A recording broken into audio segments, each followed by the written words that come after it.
like a freight train will.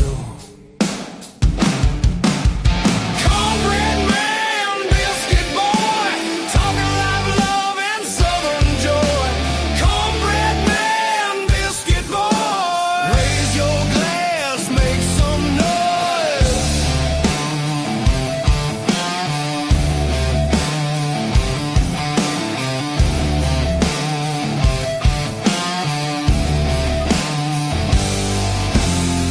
Gravy drips in the southern drawl. Stories thick like the cypress tall. Radio rebels riding wild and free, shouting truths like a storm at sea. Hey, hey, can you feel that beat? Boots on the floor, fire in the heat. Cornbread man, biscuit boy, talking live love and southern joy. Cornbread man, biscuit boy, raise your glass, make some noise. Tells the dirt roads, whiskey skies that cut through the night like fireflies. Laughter echoes through the pines, two voices cross them county lines.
And we are live, Wolf Nation, live on a Monday, and got here with Biscuit Boy. I'm the Cornbread Man, Dave and Paul LeBron, and we are excited. We have a very special guest tonight, and we want to wish everybody a Merry Christmas, first of all. Hope you're having a great week. Be careful out there shopping. I went out today. It was a little crazy, but me and my granddaughter did some shopping. We got some things done. I got a little bit more tomorrow. So we've had a good day. It's been a good podcast day. And we're excited about this show, Wolf Nation, and it just encompasses so much. And we've really gotten into some authors and stories, and this is an old story. Paul, if you reach behind you in the mailbox, right behind you, open that. You might have to take the headphones off. Sorry. I don't want to drag everything down with me. Get that book out there. Look at what come in the mail. You can bring that up and show it on the screen. Just turn that around. You can use your camera there, and there you go. And this is a story that is amazing, and we have the author Mary Phagan Kean, and we are excited to have her. And we're going to bring her up right now. And hello, Miss Mary. How are you doing? I'm doing wonderful. Thank you guys so much for having me on this evening. I really appreciate it. Oh, it's an honor, and we're honored to have you here, and we thank you so much. And hello, Barry, that's already in the chat. And Barry was really instrumental in helping me get contact info for you, as well as a couple other people. We started talking about this story again a couple of 3 weeks ago. I don't remember how it came up, but we were talking history. And I have been to the grave of Mary Phagan, and we're going to go back down. In fact, we're hoping to do that this week and lay flowers and stuff. It's an amazing story. It's an amazing journey that still goes on. So as we were talking before the show, and it's a great segue, you said to ask you, and I think it's great. How did you learn about, obviously, Mary Phagan and your Mary Phagan Kean? We can start there. Okay, that's not a problem. I was Okay, Mary Phagan, Little Mary Phagan, I'll give a little background on her first. She was 13 years old when she was raped and murdered by Leo Frank at the National Pencil Company. So you need to be aware of that. He was, convicted and sentenced to hang. But the governor, on the last few days of his office, commuted his sentence from death by hanging to life in prison. And then he was taken out of the prison by a vigilance committee from the people in Marietta, very prominent, wealthy people in Marietta, that went and got him and lynched him. So that's the basics of the story. So my Yeah. dad was in the military, Air Force. So I'm a military brat, and I'm very proud of that. We lived in Should be. Japan and Hawaii, so I was out of the country. And when we came back to Daddy he retired and said that we would go back to Charleston Air Force Base. So we did. And I was in high school. Back in my day, I'm going to tell everybody I'm 71. So, I go back in my day all the time because we didn't have like a middle school. We had 8th grade, which I was in at the time, was part of high school, it was 8th through 12th grade. And I had a science teacher named Mr. Henry. And back in my day, they lined us up and they just looked at us and checked us off the list. When you said your name, they went through the line. He never looked at your face, he just checked his name off. Well, when I went through the line, I said, Mary Phagan. And he said, and he got his pencil and he pointed at my name and he said, he just stumbled just like that, honest to goodness, and said, there was a little girl in Atlanta in the 1920s that was murdered. Are you by chance related to her? And I said, I didn't know. Then at recess, the boys told me I was reincarnated and I was dead. And I'm going to tell you, that's a very traumatic thing to be. And I'm 13. I found out about Little Mary Phagan at the age that she was murdered, which was 13. Wow. So that was this is very significant because it tells about the Phagan family and how they've taken a vow of silence for 112 years until I came out in the 80s. So I'm upset because I'm dead and saying all these things to me. Go home crying. My dad happened to be home, which was wonderful because he was gone a lot. He was a flight engineer. So I looked at him and I came home and he says, what's the matter, darling? I said, Mr. Henry said there was a little girl with my name that died in Atlanta or was murdered in Atlanta and asked me if I was related. And I told him I didn't know. And he got very teary-eyed. He was very startled. He was shocked. He didn't think I would hear about it, I guess, so soon. But what you have to understand is the Phagan family took up this vow of silence. He was married to my mother for 14 years, and she didn't know the story of Mary Phagan. Wow. I did not know that about this story, and I have dived into it, mainly the court case and the gist of what happened. But I knew among what happened with the committee that went down and the Leo Frank side, I knew there was a lot of people in Marietta did not want to talk about this story. From another author that I read his book years ago, probably 15 years ago. I didn't realize that affected the Mary Phagan family as well. I didn't know that. Amazing. And so he told me, and he said, and I always say this, and I think you guys know what it means when he turned white as white. I mean, he was definitely a different daddy at that point. You know what I'm saying? He was shocked that I had found out about the story of Little Mary Phagan from my science teacher. So he sat me down, got me a glass of milk, and he sat me down, and he told me just very few little things. I'm 13. So he tells me what just he thinks that I need to know at 13. He tells me that little Mary was 13. She went to the pencil factory. She quit the week before. She was owed a pay of $1.20. Wow. And so it was Confederate Memorial Day, so she did not see the signs in the pencil company that payday had changed from Saturday, which was the normal payday, to Friday. So she wanted to go to the Confederate Memorial Day because we had a family member that was a Confederate and he died in the war. So she was going to honor our family member. Went to the pencil factory. Her Aunt Lizzie made her dress, made her clothes. So she was very nicely dressed because she was excited. She had a parasol and everything, just like a little girl would. You know what I'm saying? Yeah. And I did not know it, but I found out later through my very deep dive into research of the case again, when COVID hit, that she was wearing lavender. And that's why the book cover is with her in lavender. Okay. And what's really Okay. strange, what's really strange is, will you believe that my room is guess what color? Oh, Lavender. wow. Lavender. And I Yeah. said, no wonder I've got lavender in here. In fact, I have a little corner over here. I wish I could show it to you, but I don't want to move the phone. But it's all Mary Phagan stuff of her original portrait before she was murdered and things like that. The Phagan family original pictures. I have a lot of that stuff. So that's what he told me. And then he told me that she was found the next morning, and Newt Lee, the night watchman, had found her body, and the detectives were called in, and that eventually there was a trial, and that Leo Frank was arrested and convicted, and then a vigilance committee came and lynched him when the governor commuted the sentence. And that's all he Yes. said. I'm 13. What do you think I did? In one ear, out the other. I didn't Yeah. understand, and I just thought, I will never be asked that question again. I was wrong. I'm still asked that question. And the only time I Sure. talk about it, now I talk about it a lot. Yeah. And, because I've changed over the years, but I never introduced myself as, oh, hi, I'm Mary Phagan Kean. I'm the, never. You had to ask Right. me that question.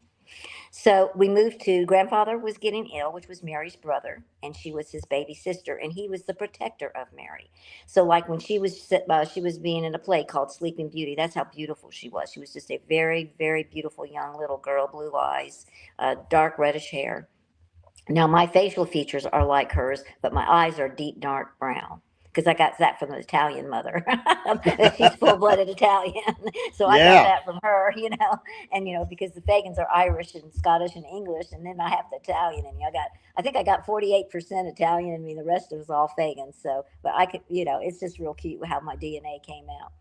So we moved, and then he said that he just wanted us to know our grandfather and our grandparents, and he knew that he may not last long. Well, we moved there in '69, and he died in '72. So that tells you that Yeah. it wasn't that long after. So I go to Shamrock High School, and I have 6 classes. All 6 teachers asked me that question. Wow. That's what I said to myself. Wow, what What is my part of the daddy not telling me about this story? what I'm part of the older. I'm country were 15. you in? We were in Atlanta, Atlanta. Okay. Georgia. All Well, right. it's Decatur, Georgia. We were in Decatur, Georgia. Okay. So, in middle class Decatur, Georgia. And I was like, my daddy didn't tell me enough. And so I'm very inquisitive. I like to do research and stuff like that. And I just got that gene in me, I guess, for somehow. And it's been a great thing to have that because I was able to tell the story. Now, you got to remember what my daddy's telling me is all oral history. There's no written documentation of the story. So he gives me, and he tells me, he said, there is more to the story. He said, I didn't tell you, but Leo Frank was of the Jewish faith, and a lot of people are claiming that he was convicted and unjustly, you know, accused and unjustly convicted and all this stuff because of the religious faith. He said, I want you to know that it was due to anti-Semitism. That's what he told me, and I understood that. Sure. What he didn't tell me, then he told me about that he was a sexual pervert. I did not know what a sexual pervert was. Back in my day, we just didn't talk about those kinds of things. Exactly. And I'm glad we don't because they know too much these days, these kids. Amen. Amen. Amen. So, and I'm a former educator, so, I'm like, oh my goodness, I can't believe they know so much more than everything. So he made me get the dictionary and look up what a sexual pervert was. And I said, he did something to her physically? And he said, yes. And of course, I didn't know, and I'm just saying, and it's the truth, I didn't know about sex then. I mean, they know it at 8 and 9. I mean, I didn't learn until later that year when I was 15, 16. I didn't know what engaging meant. I had no idea what sexual intercourse was either. So therefore, I was really shocked about the sexual pervert. So that's why sometimes I still say he's sexual pervert, but the true word that we use here today is pedophile. Yes. He was a pedophile. So, but I say sexual pervert because that's the way I was raised about the case. Is Well, that that's what my he daddy? is. What? Yes, yeah. So he told me that, and he said, "Well, since you're asking so many questions, I'm going to give you a book." So, right, it was the first book he gave me was Harry Golden's book, A Little Girl Is Dead. So I read it, and I was very disturbed by it because the description of our family, that's not what he was telling me. They were telling that hillbillies and dirt poor and, all this stuff. And I thought, that's not how Yeah. Daddy was presenting it. He said, I had a very wealthy family. We, we're buried in the wealthiest part of the Marietta City Cemetery and all this. Not that, wealth or means it's important. It's just that the depiction, and part of that depiction was because the Phagan family was told by Fannie Phagan Coleman not to ever discuss it with authors, newspapers, and it continued for very many, many, many years after that. So he let me read that book, and he said, now the next thing you're going to do, we're going to go to Georgia State University, and you and I are going to go read the original newspaper accounts. I said, yes, sir. The Atlanta Journal, the Atlanta Constitution, and the Atlanta Georgian. The trial was 28 days long, and we read, took us, so it was 15, 16, and 17, so 3 summers, we literally went and we made copies. And that's how I wrote my first book, was based on that, because all I had was oral history. So I'm reading all this stuff, and the librarians were very good to us. And they helped us copy it, because it was the mimeograph machine that we had to look through. And okay, so that's what we had to do. And you know how difficult that is to look at those yellow old newspapers from 1913? I mean, I literally had a magnifying glass looking to try to read it and stuff. Yeah. So we did that. And he said, and then he would see my mind, and he knew I was very inquisitive. I said, well, Daddy, this book that you gave me says completely opposite of what the articles are saying. Yes. So then I'm discovering that they're revising the story, the Mary Phagan case. I said, because he kept saying that they said, hang the Jew. They were on the rooftops shouting and yelling, and that he was, Jewish. What I discovered was not one newspaper during that time said that Leo Frank was Jewish, although all 3 editors were Jewish. So they were very pro-Frank. Yes. All 3 newspapers were very pro-Frank. They just said he was superintendent, National Pencil Company. And I'm saying, but why so then I got another book. He gave me another book, the Leonard Dennerstein book. But they're all saying the same thing. They're all saying this story that has been revised, that there was hang the Jew or will hang you. There's, it's because he was Jewish. There was so much anti-Semitism. The courtroom was a facade. It was out of control. I have articles that says strict decorum in the court. And the deputies that were in charge of it gave their statements, and they're very different than what these books are writing. Wow. And I'm saying, I just don't understand. So then because he gave me those 2 books, he led me into, in 1965, and we were in Hawaii at the time. These 2 authors, Harry Golden and Leonard Dennerstein, went to the archives in Atlanta to look at the historical evidence of the case. When they left, the trial transcript disappeared. Wow. So we have no trial transcript. What we have is a brief of evidence. It's a summary account. So to get the questions, like I did for my new book, I added a lot of questions in there so that you all could see how it really came about, was the newspaper accounts. That's the only way you could get that information nowadays. Do you think that new authors are going to go back and look at those? No, I did not know that. A lot of people don't.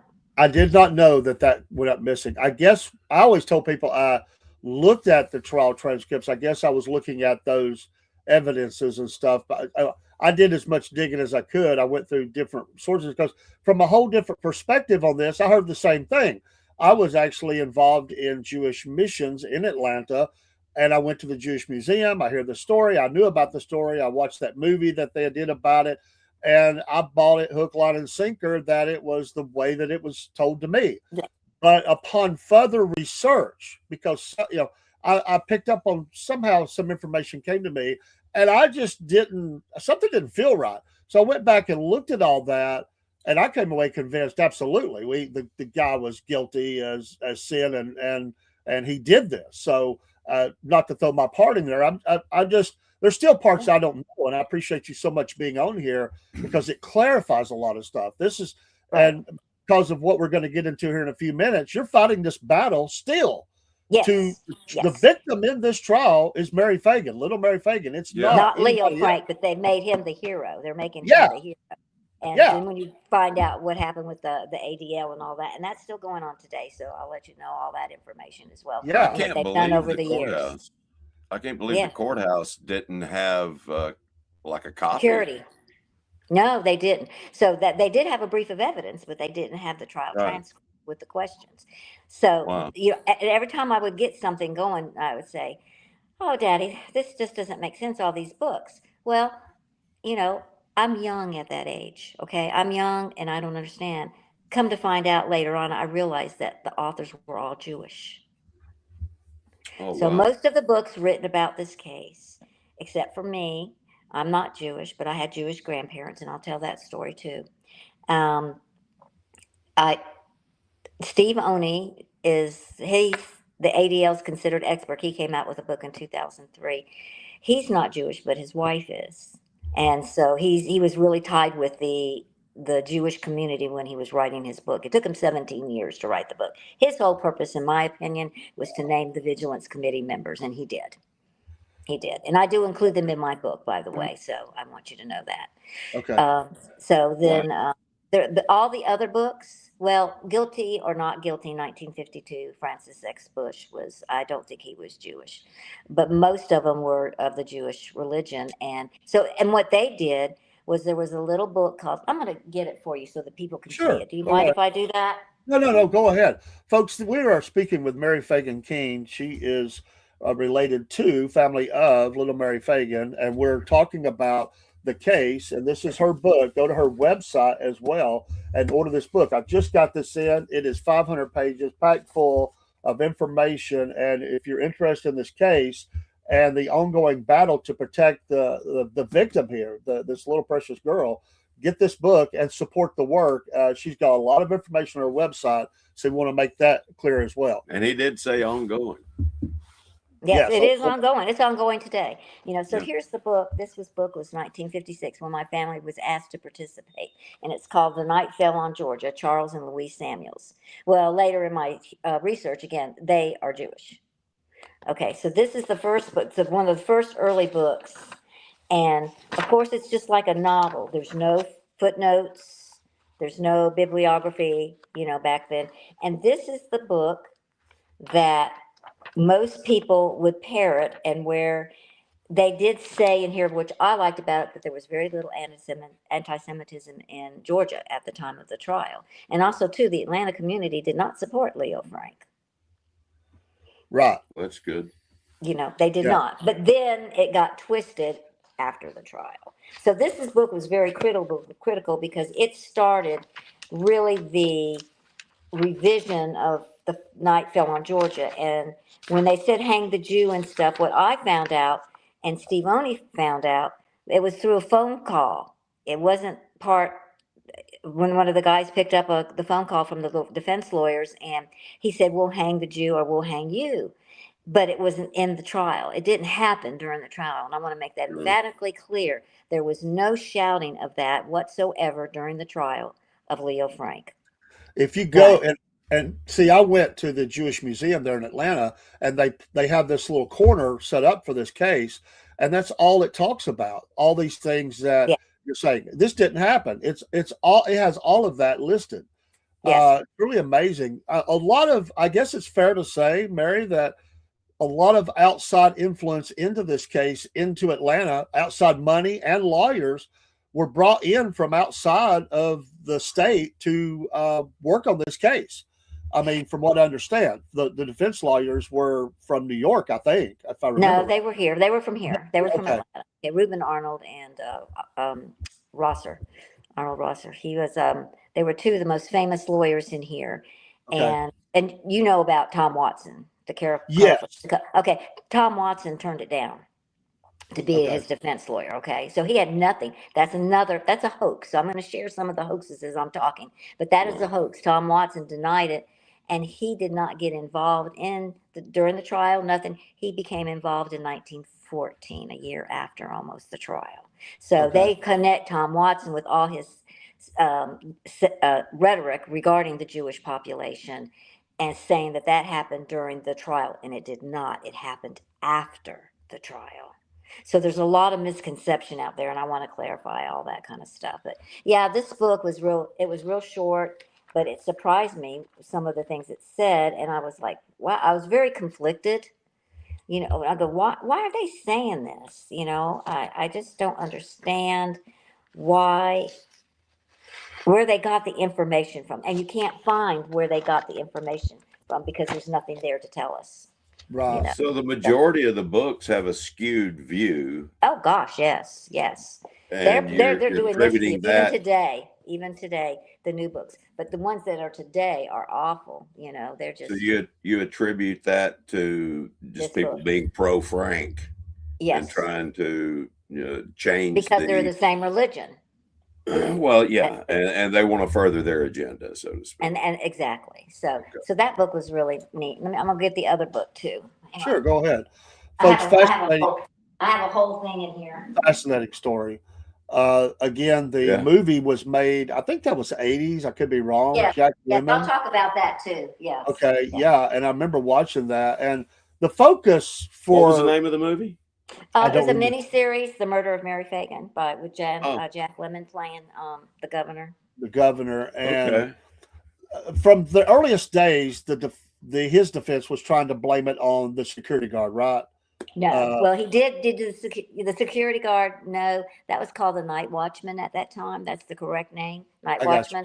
Yeah. And Jim Conley was the janitor, and that's Okay, he who was they were trying to do. Okay, so he had very good defense people. It's really sad they were paying $15,000, I think, or $20,000 at that time in 1913. wow. That was a lot of money. That's $1 million today. Exactly. So I don't know, but after I read the case, I just looked at my daddy one day and I said, they were stupid. He said, "What do you mean?" I said, "They're just so stupid, Daddy. They used white privilege."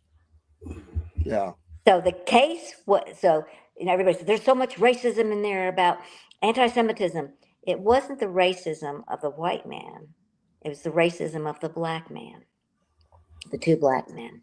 Yes. And they called Jim Conley, for example, a lying, filthy, drunken, lion, the N word. I don't want to Yeah. say the N word. I Yeah. just can't do that. I'm sorry. I wasn't raised that way. I just can't do it. So, and their defense was no white man would have murdered a little girl. Huh. It had to be that of a black man. And even Leo Frank states that himself later on. He states that himself, it's the work of the Negro. No white man can do this. Bald-faced lie. Wow. That's truly amazing. Wow. Yes, and a lot of people aren't aware of that either. There was racism in the case, extreme racism, but it was. And now, what's interesting about the brief of evidence, and I have that here in my room too, in the trunk. What they say it was the first time, and that's what my daddy told me too when I turned 15. Oh, when I was 13, he said it was the first time a white man was convicted because of a black man's testimony, or several black men. It was the first time in the history of the South ever that black people were allowed to testify in court, women and men. And in the brief of evidence, when those people were testified, they put in parentheses colored. Okay. So that's how they identified them as colored. They didn't even say black back then. Well, they did. The northern people said black, and some people in the South said black. But mainly here in the transcript, it was colored. Are you amazed that that it went 28 days? I didn't know the length of time either that this case went. Were there a lot of witnesses or what? Yes. What? Okay. The majority of the witnesses were for the defense who described Frank's good behavior and character. So they were just Character witnesses. Character witnesses. Yes. So when they found Mary's body, the detectives, it automatically went to Newt Lee, the night watchman. So he was the one they first assumed could be the murderer. So they call Leo Frank. Leo Frank says he doesn't know Mary Phagan. He'd have to check his book to see her ID number. So they get in the car and they go in there and he looks at her body and he goes with Jim, Newtley, excuse me. Sometimes I get Jim and Newt mixed up. There's so much information in my head. He goes with Newtley and he shows the detectives the punch system for his hours. And oh, perfect. Nothing wrong with it. So the defense and Leo Frank started with planting evidence. And the next day, Leo Frank came back with a different stamp card where it gave enough time in there for Newt Leake to murder my Oh. great aunt. And that was never called into question? Wow. Well, I mean, none of the other books will tell you that. Steve Oney's book might. There's a few that'll tell you about it, but most of the other books ignore these things. Wow. They completely ignore them. That's amazing. I didn't know that either. Which there's a Okay. lot about this I don't know. I'm glad you're here. Yeah. No Clarify. Oh, well, great. all I'm glad that. you're learning some things for me. And I am. Thank I you. mean, it's just amazing. So then Leo Frank, so that was Leo Frank's doing. Then he says that he didn't know Mary Phagan, and that is an untruth. He lied because John I did Gant, remember the that. Phagan family member, he knew the Phagan family very well, and he knew Mary Phagan very well. And that's what he told the detectives about him. Now, you got to remember, Newt Lee's in jail. So then Gant goes into jail too, based on Leo Frank's testimony to the detectives. But yet Leo Frank said he did not know Mary Phagan, but he told them that Gant knew her very well. Yeah. Okay. So he goes to jail. And Wow. then later on, Jim Conley comes into the picture, and Jim Conley he gives 4 different affidavits, and he says that he helped carry the body of Mary Phagan with Leo Frank to the basement. And so then, of course, he becomes a witness and testifies against Leo Frank. So that's where it comes in, the first actual, colored person testifying. And then Newt Lee testified. Magnolia McKnight, Frank's maid, testified, who was colored, and all those people. There were several colored people. There were some boys there. There was one they called him Snowball. I thought that was the cutest name in the world. You know what I said? But Yeah. he was working in the factory. So Jim Conley was the janitor. But again, it's just like, so Conley gave 4 statements, but what happens is most of the books ignore it, is the fact that Leo Frank stated 4 different times that little Mary Phagan came in to get her pay. Yeah. But that's not important. It's only the fact that Jim Conley gave 4 different affidavits, not that Leo Frank.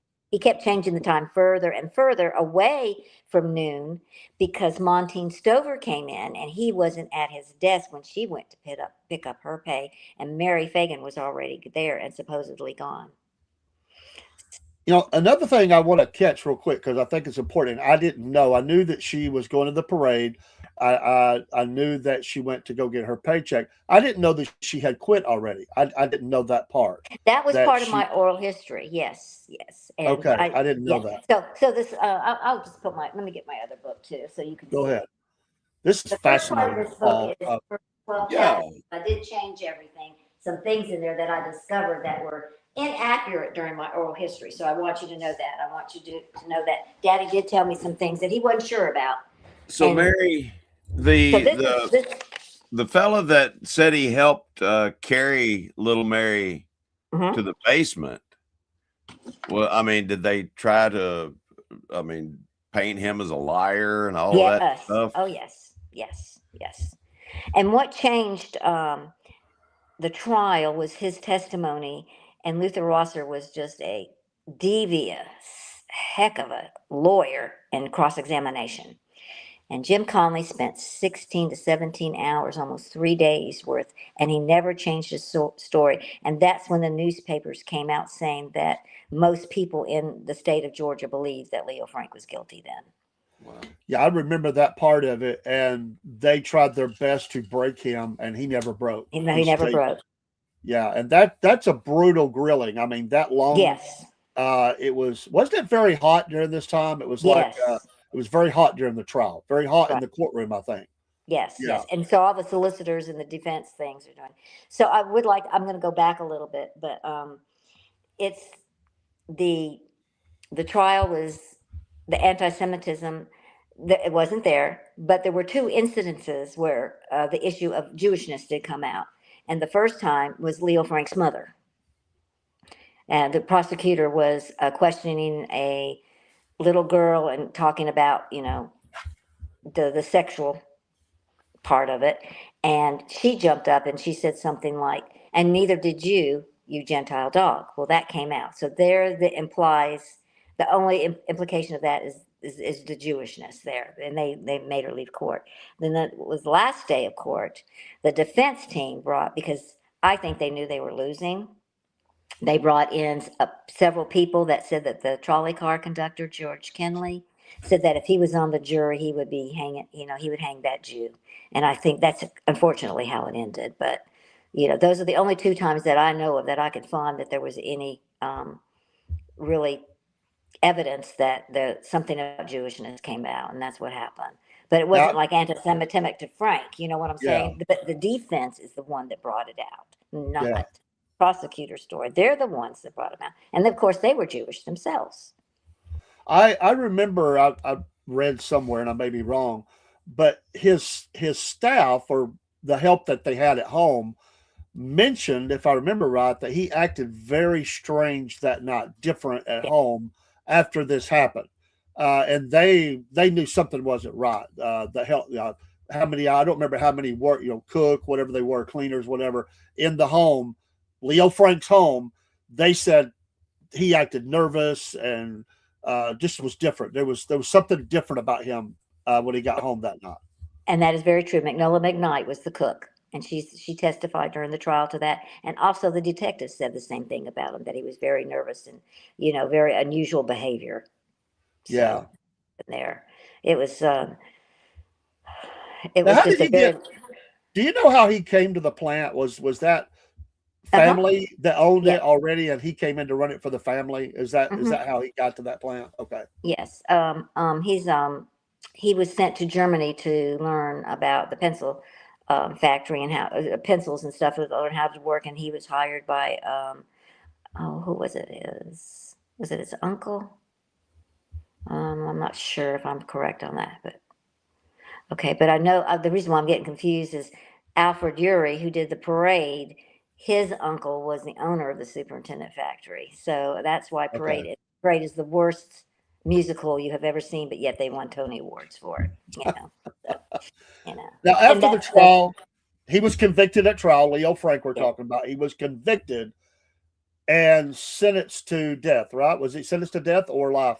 He was Death by death hanging. by Death by hanging, and he was hanging. taken to Milledgeville, Georgia. Correct? Yeah, Y'all have correct. that right? Okay. Yes. Mhm. And that's where he was at until they got him out of there and brought back up. Well, they commuted his sentence. The governor commuted his sentence, right? Yes. And And that's then- something we need to talk about too, because Yes, let's go what the there Phagan because family felt. Yeah, what the Phagan family. So anyway, he was convicted. Okay, how all this anti-Semitism comes, I'll tell you that too. Right after the trial, his rabbi Marx went to New York and spoke to Adolph Ochs, publisher of the New York Times, and said that it was anti-Semitism, that the reason why he was convicted. Well, he called the Chicago philanthropist Albert Lasker, who has bukus and bukus of money. So they went on a financial campaign to get a new trial for Leo Frank. So actually what really happened is we ended the war between the states 60 years earlier, but now we were back again like a mini war between the states because of Leo Frank. The North wanted to, say he was innocent, he was Jewish, that kind of thing. And we were saying no because you weren't there. At the time of the trial, New York Times didn't give a darn about this case. They only printed, I believe, 6 articles throughout the whole 28 days. They never kept up with it. wow. They didn't have any daily newspaper. He was arrested. The grand jury arrested him. That's the other thing too. See, I get so much in my head. I'm sorry. The grand jury. There were 5 members of the grand jury that were Jewish, and a couple of them were gone. One Jewish person, another one, and it was 21-0 the vote to bring Frank to trial for the murder of Mary Phagan. So. Okay, people need to know the grand jury did that. And that, most important thing about that, Jim Conley didn't testify. Oh, okay. Didn't know that. Yes, a lot of people don't. It's just they don't tell you that. They don't want you to. There was a lot more evidence. There's a lot more evidence than what they.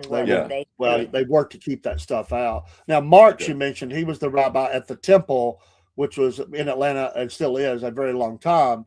I've read the book a lot about that. I've actually been there and did a tour, so I'm familiar with that. I think that's on Peachtree, if I remember. but that's the reference there is to his rabbi. And yeah, it was a full court press to, as you said, it's very unfortunate painting up this family in the light that they were trying to paint them up in, hillbillies, backwoods, and you can see, I mean, look what a beautiful young lady Yeah. we're talking about here. Just it's so unfortunate that what was happening. So, how long after the incarceration at Milledgeville was he? How long was that before he was brought back to Marietta by the vigilante force or the vigilance force? Well, the Vigilance Committee, so the governor, his last day of office was like June 21st, and I believe, or June 22nd, and he wrote the commutation. So he said death by hanging goes to prison, life in prison. So he was lynched on August 17th. So, and I found out that before he was lynched, I mean, right after the, the the case was, over and everybody was claiming all this anti-Semitism, he had 13 appeals. All stated that Leo Frank was guilty, including the United States Supreme Court. They went through two Supreme Courts and several Georgia Supreme Courts here in Georgia. But most people won't tell you that either, that none of them did that. And that's why I got this book out for you, was to show you that. And you can't see it anymore. I'm sorry, it's so old. This is a 1952 book. It's called Guilty or Not Guilty by Francis X. Bush. And his last name is, let me see how he spells Bush. I think it's B-U-S. Yeah, B-U-S-C-H. And Francis is F-R-A-N-C-I-S, because my middle name's Francis. So I remember there's a male version and a female version of it. And what he did was, he is the first person in 1952 that started to see how the media was distorting the truth. And he was doing it by Supreme Court Justice Oliver Wendell Holmes. And Oliver Wendell Holmes dissented because of mob terrorism, supposedly. Well, this guy here in this book, he prints out the whole statement by Oliver Wendell Holmes. And then he footnotes the reason why he's doing it. And it's just really proves that I'm in the same position as he has, and that he sees how they try to finagle the case and want people to believe that, he's innocent. And so he said I'm trying to find the footnote for you. I'm sorry. I should have. No, you're fine. Next time I'm just going to just do it. Oh, here it is. I'm not going to read you what he said, but I'm just going to read it. It's on page 70. It says, quote number 16. The above is quoted at length because of the impression created at the time by the publicity given to the great jurist's dissent, which was out of all proportion to that accorded the majority opinion that Frank had from the outset been the marked victim of mob terrorism. So see, he disputes the fact that there was no terrorism, there was no hang the Jew, there was none of that. But because it was Oliver Wendell Holmes, and the Jewish community today really, really takes, Oliver Wendell Holmes dissented, said there was mob terrorism. Do you see what I'm saying? So this is the reason why this is a good book. I started collecting books when I was 15, when I found out of the case, and Mom and I would find books. And at that time I wasn't driving, so she would take me everywhere, and they'd have a book sale at the libraries around Atlanta, and we go, and I found a lot of the books there. That's awesome. Yeah. Do you remember why, or know why in your research, the reason that the governor took away the death penalty? What was his reasoning for that? I'll tell you. Okay. You want to know? Yes. He was a member of the law firm that defended Leo Frank, and my family felt very strongly that he was paid. Wow. Wow. It just gets deeper. But he's a hero. Everybody makes that Governor Slayton a hero, and I'm sorry, he's not a hero in our family. He is not. And he may have done a lot of good things, but my family did not feel that. They were very upset with what he did. Wow. Because he just made it worse. Yes. Yeah, I mean, because then that inflamed. And I have the evidence. I have the newspaper article which says that he's joined the law firm, Rosser, Brandon, Slayton. Yeah, So he should have excused himself from this. But the truth is that they knew, the defense team too, and it is said, and I did find some information where they were watching him, and they saw one of the defense team members go in the mansion at the governor's mansion, and he didn't leave until really late, and then the next day he commuted the sentence. So I'm sure one of those lawyers brought it to him already written up. Real quick, we have some guests in the chat. A couple of things. Barry, who helped me get the information to contact you, he asked, have you researched the newspapers in the Digital Library of Georgia since they're now online and easier to research? Have you had an opportunity to look through some of those? I want to tell you how proud I am. Voila! That is part of me at www.littlemaryphagan.com. And I started it in 2019, and I can tell you that story. If you now, or I can tell it later, it doesn't matter, because I got angry. And I'm doing a Mary Phagan Kean legacy where we are transcribing all the newspapers, and we're now in the process of transcribing the Georgia Supreme Court record so they can't censor me anymore. I've been censored. My book was, the first book was censored, of course, on Amazon. I'm still on Amazon with this book, but I'm surprised that they haven't. Yeah, excuse me for just a minute. Yeah, no problem. That's awesome, and I've looked at your website. I've got to go deeper into it, and I didn't realize there was a first book. So, what is the difference between the first and second book? Well, the first book has the second book has all the same thing in the but I found it's updated. It's updated because I found out some of the things that Daddy had said. I'm sorry, my dogs are barking back there. You're fine. I have a big Rottweiler. He does not like when this door is shut. He cannot stand me being in this room when the door. He sounds healthy. It's all good. I know he sounds good, but oh, that is so funny.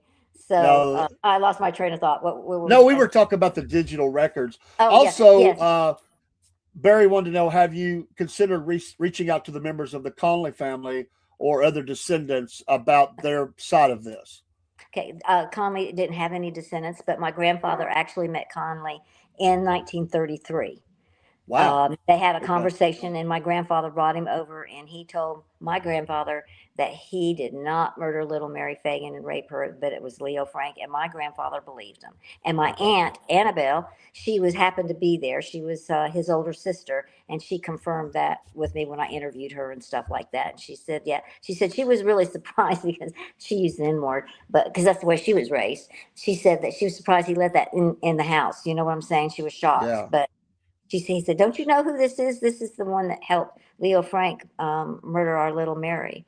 So that's the only one. When Conley just kind of disappeared, he did not do a deathbed confession. Even the ADL today mentions that. So what we forgot to say is that after the trial, during the trial, Leo Frank was president of B'nai B'rith. He was very, very popular and very well liked. After the trial, he was, they gave him the title. They reelected him. And then, of course, later on, this case was the formation of the Anti-Defamation League, or the ADL as we know it today, for Frank, and it still is. It's a very powerful organization, as we all are aware of right now. And they have really been strong in making sure that this is known that it was a case of anti-Semitism. And the Vigilance Committee is anti-Semitism, but it's the people. Now, you're from Georgia, right? Yes. You guys are from Georgia. Okay. Well, what's really sad is our state has been just as bad as the ADL as far as our family is concerned.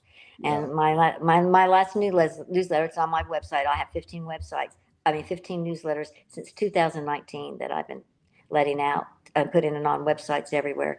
But, several governors, it's just been really awful with our state. And they, former Governor Roy Barnes is involved right now. Rabbi Stephen LeBeau is right now, and the ADL Southeast with Robert Wittenstein. And his father was instrumental in trying to get a pardon for Leo Frank when something came out in 1982. So it's very disturbing that the governor, the rabbi, they've made markers. I have a chapter in the new book. So a murderer gets a marker, and they tout and promote the anti-Semitism and all that, and that's the reason why he was lynched. And what does Governor Barnes have to do with it? Well, he is a lawyer, and he does cases, and obviously he likes to get on the cases. He be seen. Yeah. Well, here's the real reason why he's doing it. I think he didn't have an interest in it for years. Rabbis had interest in it for 30 years. his wife's grandfather was part of the Vigilance Committee, and she did not know that. She found that out. Oh, I didn't know that I either. think I think he has this desire that he's got to make up for the sin. But what's happening now? He's now saying that Rabbi and him have now said, well, they backed away from the anti-Semitism at the trial and hanged the Jew. I think that they've been, they realize it now. They're saying that the Vigilance Committee members, who were well-known members, a former governor, a sheriff, lawyers, automobile mechanics, because it was the first lynching done by car. So I think he's ashamed about his family's what they've done. But you That's a can't tell great me that point. all those men, you can't tell me that they were anti-Semitic. These wealthy people. Yeah. I mean, Brumby, the Marietta Brumby Rocking Company. Okay, well, he's in it too. So they had different parts. People don't understand that the Vigilance Committee wasn't just 25 men. They had a committee of about 10 or 14. Well, actually, there were 14. These are the 14 men. When they found out that the Georgia Prison Commission was going to vote 3-2, or for Frank to be, what was it called? To be not go to prison or something like that. I can't remember what they were doing. They were just doing something with it, and they went there, all 14 of them, and most of those ended up being the planning committee, and they're listed in my book. The names are listed in the book. All the names. Were any of the Vigilance Committee members Jewish? No, No. I don't think so. Okay. Have you ever spoken to Roy Barnes? Had an opportunity to speak to him at any point, or have communications with him or his staff? No, Okay. I just call him a liar. I just wondered. I remember we talked a little bit before we were setting the interview up, and I didn't know about the wives. The connection there. Right. To that. That's amazing. Yeah. It's like get involved and then find out how involved you really are. Right, and of course so Roy. Oh, and John Lewis, the former congressman Yes. here. They were all working together to get a new trial for Leo Frank. And so that's what happened in 2019 when the Conviction Integrity Unit came out in 2019.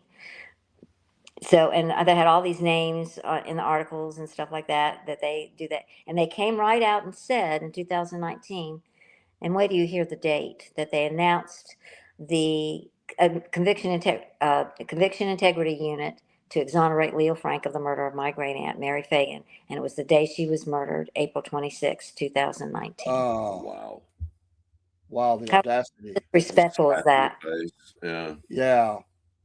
How did she end up in her burial place of Marietta?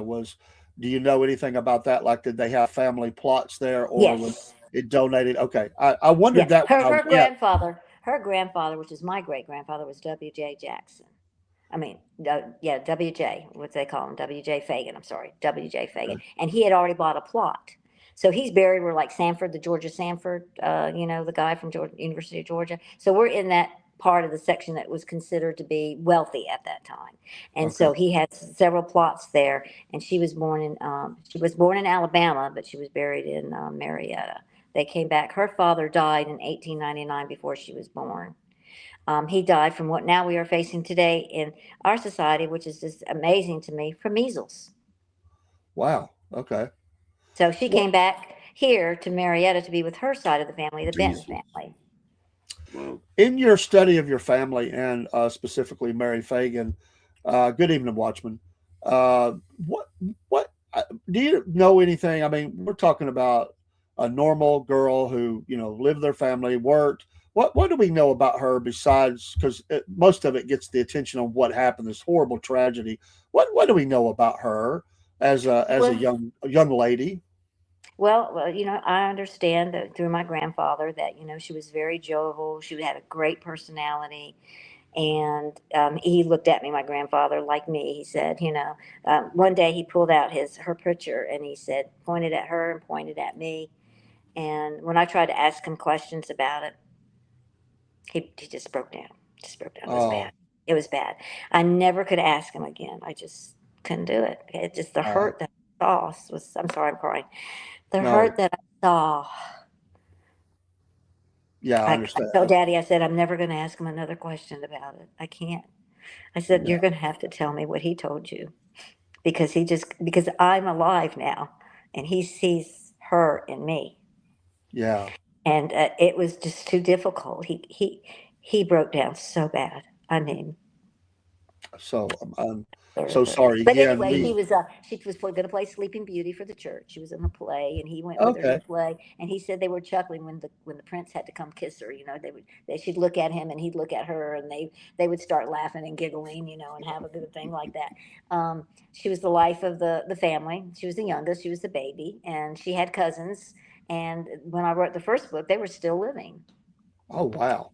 So I got to interview people that knew her, and they told me how they played dolls, how they played dress up, and all this kind, and what games they played, and that she was just so beautiful, and she spent a lot of time in Marietta with her cousins. And the reason why she went to work at the pencil factory, and she started at age 12, was because they moved during the middle of the year, and she could not get a seat in school. Oh, okay. Didn't know that. Yes, Daddy told me that. So he told me that she didn't get a seat, and so she went to, like I said, because her other brothers and sisters, her sister Ollie Mae, we was working at Rich's, um, Oh and yeah. then Uncle Ben was in the Navy. So now here's the hillbillies coming out, right? Uncle Ben was in the Navy. Her uncle Charles was a farmer, and he stayed in Marietta and was with his uncle. He stayed with his uncle to learn the farming techniques. And so that's what they did. But, and then my grandfather actually was ended up many years later being the best weaver in Georgia at the time at one of the mills that he worked at. But most people tell you that we worked in the cotton mills. The entire family worked in the cotton mills, and that's not true either. Yeah. It's because the Phagan family didn't speak out. Yeah. And I understand their pain. I have their pain. I feel it. I have it. And it's hard. It's a generational trauma that that the ADL has caused for our family, and they have made billions of dollars off this case by you saying Leo Frank. They use that as an advertising campaign because due to anti-Semitism to make money off of it. Sure. Yeah. And I'm sure the what's that other organization down there, the Southern Poverty Law Center. I'm sure they've Yes. had their part in this as well. Oh because yeah, sure they have, but I haven't. Yeah. I know what kind of people. I know what kind of organization that is. Yeah. We've had dealings with them through history and stuff that we've tried to. They've labeled us. They've labeled all of us, racist, terrorist, just horrible stuff. And people buy that stuff. They believe it, So yeah, they pour the money in to come after people who care about Georgians. They care about history, And we have a history of young girls being mistreated. I mean, the Roswell Mill girls that were taken away, and Right. stories like that, horrible, horrible things. And it's just, you're right. It's a generational trauma, tragedy to your family. And that's pain that it just don't go away. It's No. horrible. And that's why one of the main reasons I wanted to learn, I'm here to learn. I wanted to find out some details that I didn't know, to get the facts of it, and to let you have an opportunity to tell how you're, this is a lifelong fight. You're in this, and it's going to continue on in the future, and to share the story of who this little girl was, because it's not about him. This is about her. She's the victim here, not him. She's the victim. Right. And it's And I feel disgusting. the tide has turned to make Leo Frank the hero, and he's not. It's Mary Phagan, like you said, she's the victim, and that's where it goes from. Yeah, and your family, by extension, your family, and it continues the disrespect, the trashing. They try to trash your family, and mock and say different things. And so, tell us. I think you said that you were. Correct me, please, because I'm going on. I'm trying to go by memory when we talked. You have this website, which is amazing and has all this information. Thank you. And you have is it a foundation or something to that effect? That will I call caretake I call it the Mary Phagan Kean Legacy. Okay. And so I'm doing a trust right now to make sure that it will be for the next 200 years, so that the truth will remain out there. And what we're doing is we're putting all the records of the case, Mary Phagan case, and we're transcribing them. Oh, good. I saw you drinking too, so I'm going to take a drink if you don't mind. Go ahead. We're very informal here. I'm so sorry. No, we have you talking a lot, and I want to thank you again Sorry to our about that. listeners. We're 1 hour into this 2 hour time that we have, and we're so gracious to have. She's so gracious to come on the podcast, Yeah. and I think she said we were the first Georgia podcast that actually Yep. called. So Georgia has nothing. we're Nobody from Georgia's contacted me anything. No newspapers, no Wow. nothing. They don't like me. They're gonna, but yet they'll do Roy Barnes and they'll do the rabbi every time oh they need yeah, to do yeah. something. You know. And me and the biscuit boy here, Paul LeBron, we're going to be going down to the grave, and we're not bragging or anything. We just want to honor. Yeah. When I Thank you went so there, much. and I didn't know some of the case. I can tell you what I went. I asked my wife today. I said, "Do you remember when we went to the grave?" And I don't know how to describe it. When I stood there, not having this connection that you have, I wept. And I remember saying, I don't know what anybody can hear in the hereafter, but I remember saying, I am so sorry. So Yeah. sorry. It's just heartbreaking. It really Yeah. is. Well, And and so you know, there's we're just a going to lot go of down to the grave, and we want to just lay good. some flowers in honor of her, and just from our heart.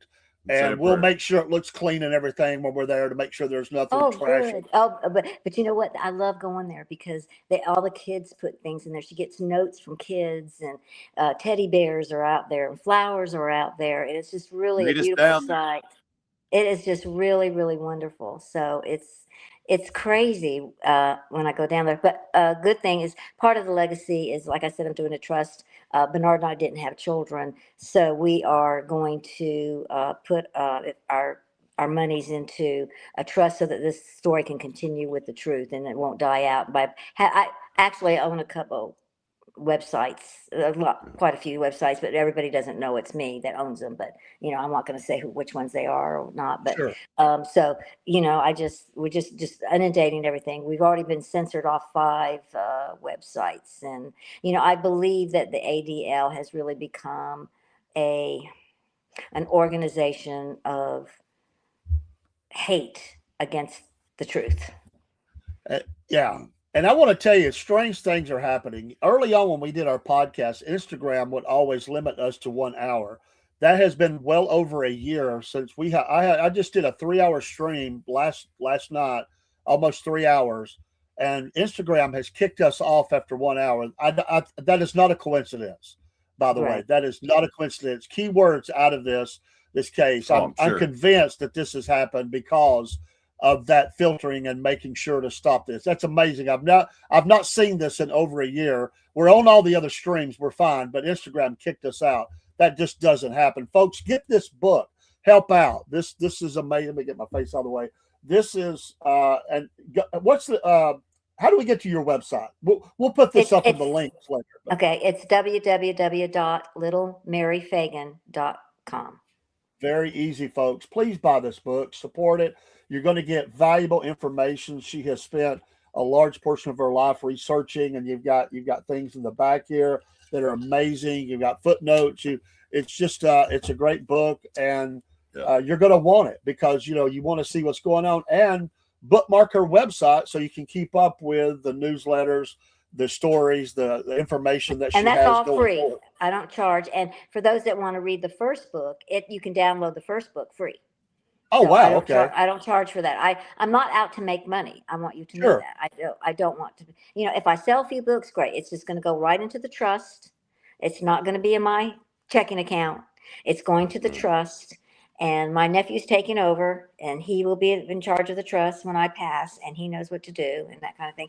One other thing I do want to mention too about the Mary Phagan Kean legacy, I've already donated. Let me see how many. I'm trying to look at that trunk of it. I think I donated 2 or 3 trunks and all my original materials from the time when we moved to Atlanta from 15, and it's my collections at Georgia State University because they were the ones that helped me with, and I have all the microfiche in the collection of the 3 newspapers. So I don't want them to destroy them because things disappear all of a sudden. I like the trial transcript. Yeah. It's like a lot of Tom Watson stuff, and I know he was a colorful character, and I know he was very prolific in his writings against the Jewish community, and a lot of his works have disappeared, but I have copies of them, and so that's why I wanted to save those things for the future. Actually, what happened, the rabbi donated his collection, and I called because I wanted to read part of it. And I called and said that, I wanted to do this. And Mr. Mitchell said, well, it's not ready available. I said, okay, when it's ready available, will you contact me? He said, yes. And I said, well, would you like to see my collection? He said, you have a collection? I said, yeah, I have a 57-year-old collection. And he said, I would love to see it. So he came and he saw my original copies from Georgia State University when I was 15, 16, and 17. Because, see, I Yeah. did all of John Conley's testimony and I did the courtroom stuff. It showed how everything like that. And I gave him my file and I had it all organized by people. And he said, he was quiet. He said, this is amazing. This is, he could not believe it. He left that day and I don't know what happened when that folder went to him and he just said, this is so amazing. I said, would you like to take it with you? And he I even had a heart attack. I said, I don't know why I'm saying this. Would you like to have my collection? And he said, absolutely. And so he had to come back another time to get the other part because the other part was in two different states and I had to have it all shipped to me. So now it's all in one place at Georgia State University. It has all the books that I've mentioned in here. It's all there because I don't want this part of history to be erased as well. God bless you. I mean, Yes. amazing. And I do have like the year, the trial, the 28th of April, all the way to the end, August, of the Atlanta, is it the Constitution or the Journal? I think the Constitution, the original articles, and they're in big, big folders. I mean, they're huge. They're like huge. I mean, huge. And of course, they're all starting to deteriorate. Some of them are, and it's all yellow. And that's the reason why, that's what made me decide that in 2019, when the Conviction Integrity, I got angry. Yeah. And I got angry and I said, what can I do to let people know what is going on with the Mary Phagan case? And I said, well, I need to do a website. So I hooked up with some people and I do have a team Phagan still today. And we do things with it and put everything on it and go, it's just like crazy. Now we're doing audios and now we're doing AI with the voices of the people. And we have the entire brief of evidence on X now in AI. Amazing. I didn't, Audio. I'm sorry, audio, Yeah, audio, yeah, yeah. and AI. I'm sorry. Yeah, both of them. But it's in audio because some people don't like to read, or they have difficulty or they're too slow. And I'm a former educator, special education teacher, so I understand that. And I said we must do it. So I want that to be audio and video. So they have it, and it highlights and it has the original brief of evidence summary, and it just reads it to you if you want it to read to you. So cool. Yeah. So What do you, maybe a two-tiered question here, what do you think the legacy of Mary Phagan is, and what do you think it is? I think that's maybe two different things, maybe not. What do you think the legacy is? Because we look at a story that is promoted a lot, like, Anne Frank. That's a great Yes. example of her story and what happened to her, and a total different thing on the other side of this. What is the legacy here of this case and of Mary Phagan, and what should it be? Should it be more, or where do you see it, and what would you like to see out of all the work that you've done? I think the legacy of Little Mary Phagan is it's really the first time a Jewish pedophile has been convicted, and he is the Jeffrey Epstein of 1913. And that that child trafficking, whatever, is a bad thing. And it happens years ago, and it happened in 1913, and she was the first victim of it. And it's so bad nowadays with Jeffrey Epstein and Harvey Weinstein that I always say that Leo Frank is the first convicted pedophile in the history of the United States. And, unfortunately, they changed it, and he was Jewish, and that's true. And, it seems like a lot of the pedophiles these days are of the Jewish religion.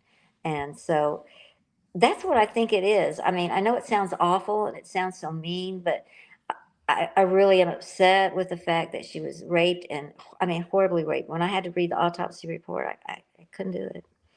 I'll cry again. Sorry. No, that's I'm hard taking stuff. big heaves. Bless your It heart. took me 3 days to read it because I couldn't believe it. And that's the other thing too, is like, and that they're smearing Mary Phagan now because they're saying she wasn't a virgin, and I want people to know that Horrid people. they My said God. the blood in her panties was menstrual blood, and even the governor said that. And my family said no. My grandmother said no. She wasn't even a puberty stage, but she was well built, if you know what that means. She had breasts. And I mean, have you seen the 12-year-old girls today and 10-year-old girls today? Yeah, they Yeah. look like 16 and 18, some of them. And that's what maybe she did. But she still was fully covered. My family would never let her go out showing anything like Sure. we do now, you know? Yeah. So, so I said, well, what did grandmother say, Daddy? Daddy said, well, if she had her menstrual cycle, she would have had a cloth and two pins holding the cloth in place, and she did not. So then I went back and did some research. What was the type feminine protection used in 1913? It's exactly what my daddy said. So, and she didn't have it on her body. You know, I mean, she was viciously raped and viciously murdered, and So horrible. So it's horrible. horrible. And you know, the significance of her death is important because I think it was a time of transition in our country, and I'm doing this from the educated, you know, being an educator, that we were in turmoil, and we were in turmoil with the black race, and we were in turmoil. We were only 60 years away from the war between the states, and it was still going on in ways, and black people were just being lynched. And I think it's very significant that the black population got to be involved and got to testify in this case. That is And amazing. Yeah. You know, you mentioned that, and I never thought on it from that perspective, and that centrally how that I don't ever remember a case like that. Wow. And my dad said supposedly, and so I changed that from the first book to now. It was, you know, it was the first. So I definitely found that out for sure. So you know, that's what I'm saying. So I did correct some errors in the book, and he said Yeah. supposedly because he, like I said, this is just his oral history, and he's passing it to his daughter. You know, Right. and so I think that's the importance. You know, there was a lot of transition within the South at that time. The carpetbaggers were coming here. I think it was a very difficult time for the South at that time. You know, and I Yes. wasn't born in the South. I was born on an Air Force base in Washington State. So Yeah. my brother, my younger brother, who passed very young, was born in the South. He's born in South Carolina. Us other three were born up there. You So I think mentioned that's important, though, and I think what do I say? The way that the hoaxes started and the way there's just so many of them. It's just ridiculous. One of them, since I was talking about the autopsy report, in 1964, a French guy named Pierre Van Passun claimed that Mary had bite marks on her body, on her breast, and that was something that that Daddy and I had talked about, and he said he didn't think so. But you know, at that time he didn't have an autopsy report. He didn't have all this digital stuff like I'm putting up on my websites. You know, I mean, you have to go down and go. Who wants to go to Georgia State and go look at all that stuff nowadays? When it's, you know, it's just you make it accessible. So he was just saying that it was that he had the dental records. He went to the down in the 1920s. Now he writes this book in '64, but yet he's talking about what happened in the 1920s when he went to the Fulton County to research the case. Well, I was like, okay, but the embalmer didn't say there was anything on her body, on her breast, say that she wasn't bitten on her breast. yeah. Yeah. The Dr. Harris said there wasn't anything on there when he testified in court, and that his testimony is considered in an autopsy report. And so it was like, well, that's kind of weird. Well, then I discovered that there, how could that be? They didn't have X-rays for dentists back then. Yeah. You know, I mean, they make it up, and the makeup just the hoaxes just continue and continue, and this no one dispels them. I've read every book here in this library, and I've gone through every one of the hoaxes and list the chapters and the page numbers that they promote the hoax, and then I dispel it. I call it debunking it. Yeah. So that's what I've done, and that took a lot of work. Good That's for what I you. did during COVID. Yeah, and I was really proud of that paperwork. Yeah. It just is amazing. So yeah, I think her legacy is a good one, and it's for people to still be aware that it's still happening today, and we as a country need to do something about these people that are pedophiles. And Yes. like the guy in Nevada, he just flew to Israel. They got him out. He didn't even, didn't Yeah. I even got get. some really good ideas what to do with those people. I'm sure you. It is. It's a horrid. I'm gonna say secret because it's well known that it happens, but it's like nobody wants to talk about it or do anything about it. or do Yeah. anything about it. I Yeah. was a victim myself Yeah. Oh, I'm when so I was a sorry to hear child. that. I mean, it doesn't bother me now. It took me a long time to figure out why I was acting the way I did, but once I did, Yeah. And and that's the other thing. And when they had the people testifying at the grand jury and at the trial, it wasn't just little girls that testified. There was a couple little boys. So I mean, it's Oh, I didn't know that. Okay. yeah. So that's that's what I'm saying. And it's like, and Leo Frank's testimony, all he talked about was his pencil company and how he filled out forms. That was it. Do you Yeah, know why but- she quit? Was it because of school? Uh-huh. She was getting ready to go back to school. No. She told grandmother Phagan that Leo Frank was starting to bother her. Oh, okay. Yeah. Yeah. wow. Yeah. Well, that says it all right there. And that's what great grandfather, her step grandfather said. Mr. Coleman said that she talked to her mother about those things. So Bless her heart. Yeah. so it's really and sad. You And mentioned as far as me, though, I want to leave my legacy to honor her. Yeah. And so that's why I'm giving the dollars that I have made over the years to the trust, so that If you need help, continue.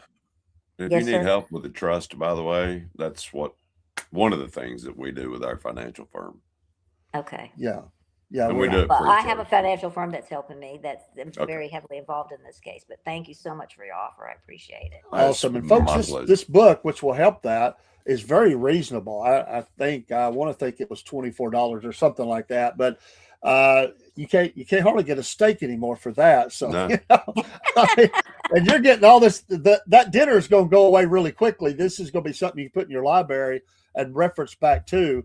A couple of questions I have that popped in my head, and Paul, jump in here. My mind is just all over the place. Yeah, mine. My heart. blown away. Yeah. I'm trying not to weep myself, and I'm so sorry That's fine. I feel bad about that because I know this is hard to talk about. And as a dad and as But a I have to. granddad who have grandchildren, I'm telling you, all of us guys, we stand up for our kids. I have a couple of young girls that have adopted me as their grandfather. And I talked to the grandmother. We live side by side, and she said, I never worry about my girls when they're with you and your wife. And I said, well, I'm going to tell you, I would lay down my life for those girls. I love them as much as any of my other grandchildren. They call me Papa. And I said, there's nobody going to hurt these girls. We're going to keep eye on that. And I've been attacked over the years of being too protective, because I put standards in place to make sure my little girls weren't with people they shouldn't be, or somebody that was sketchy. And I'm going to tell you something else. If any girl, any of my granddaughters, if they say something doesn't feel right, we change. We remove them from a situation, a classroom, whatever. We are not going to put up if their gut tells them something's wrong, we're going to listen. Sometimes little girls were not listened to in the South in the past. These are deep, dark, horrible secrets that Southern people, a lot of them covered up because of the family shame, and it's horrible. It exposes that, and it uncovers it, and it needs to be uncovered.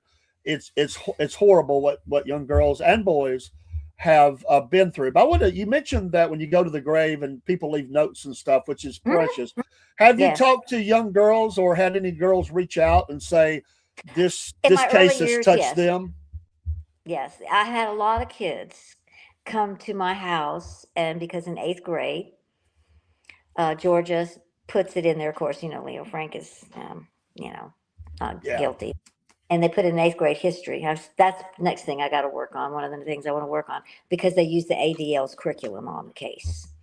So I have a cousin that his daughter was in 8th grade, and he wrote a letter to the teacher and said, she is not sitting through the week there that you do this. So I need to know the dates that you'll be discussing this, because she will not be there, and she will be an excused absence, because this is our family you're talking about. So he did not let her participate. So they wrote papers, and they come to my house, and even some reporters, they come. And it's like I opened their eyes, and I said, truth must be told. That's the whole purpose of me being here. It's the Yeah. truth. You can't deny the truth. You don't have justice if you don't have truth. And Amen. truth needs the justice, But I loved it. I loved it. I mean, a lot of it's in my collection up there. I saved their little. I said the only agreement that we have to make about you coming is you have to give me a copy of your paper and tell me that you make an A. Yeah. That's And, great. I get the grades back A plus, A minus. It was Yeah. just the cutest thing. So I put some of those in my collection so they can have that to see that the young kids wanted to know about it as well. Yeah. And so it's really cool. Awesome. Yeah, I And really like that about it. That's a blessing. My next question was, where do you see, where is the opposition, those that are supporting the pedophile? Where is there something on the horizon that you're aware of Yeah. that they're trying to do? Could we talk Yes. about that maybe for a minute? Yeah, I think we need to. I think we need to know what happened. I'm going to go back a little bit Okay. because this was a major thing. And it's chapter 15. If you want to get to that chapter in your book and you can look at it, I'll let you read what the signs say. In 1994, Marietta City Cemetery decided that they were going to put historic markers on several graves. I think like 8 of them. And one of them they chose was Mary Phagan, is because she's the most visited grave at that cemetery right there. Okay, so they asked if my father, if he would agree to put, they were going to put a marker up, and my dad said no. I don't want a marker. I don't want. He was fearful at that time that it might be damage to her grave, and her grave is very beautiful, as you are well aware of. Yeah.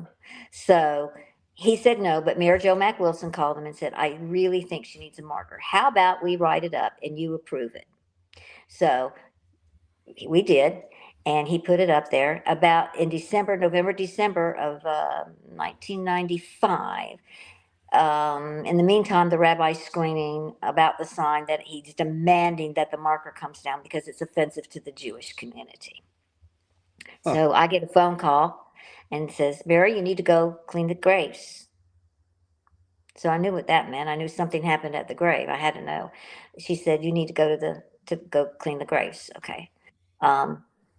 Basically, she told me that something had changed and that I need to go, but that person has gone, and I will never tell the name of that person that called me. So I go to the cemetery, and it's a different marker. They took it down in the middle of the night and put a new marker near Mary Phagan's grave. And you've got Wow. the two. You've got the two And different. that is And the two. So that's this is yes. the one that was there, yes. and this is what it was And they replaced changed. Yeah. And it was Wow. done by Philip Goldstein, the rabbi, and they pressured Dan Cox, the director of the Marietta,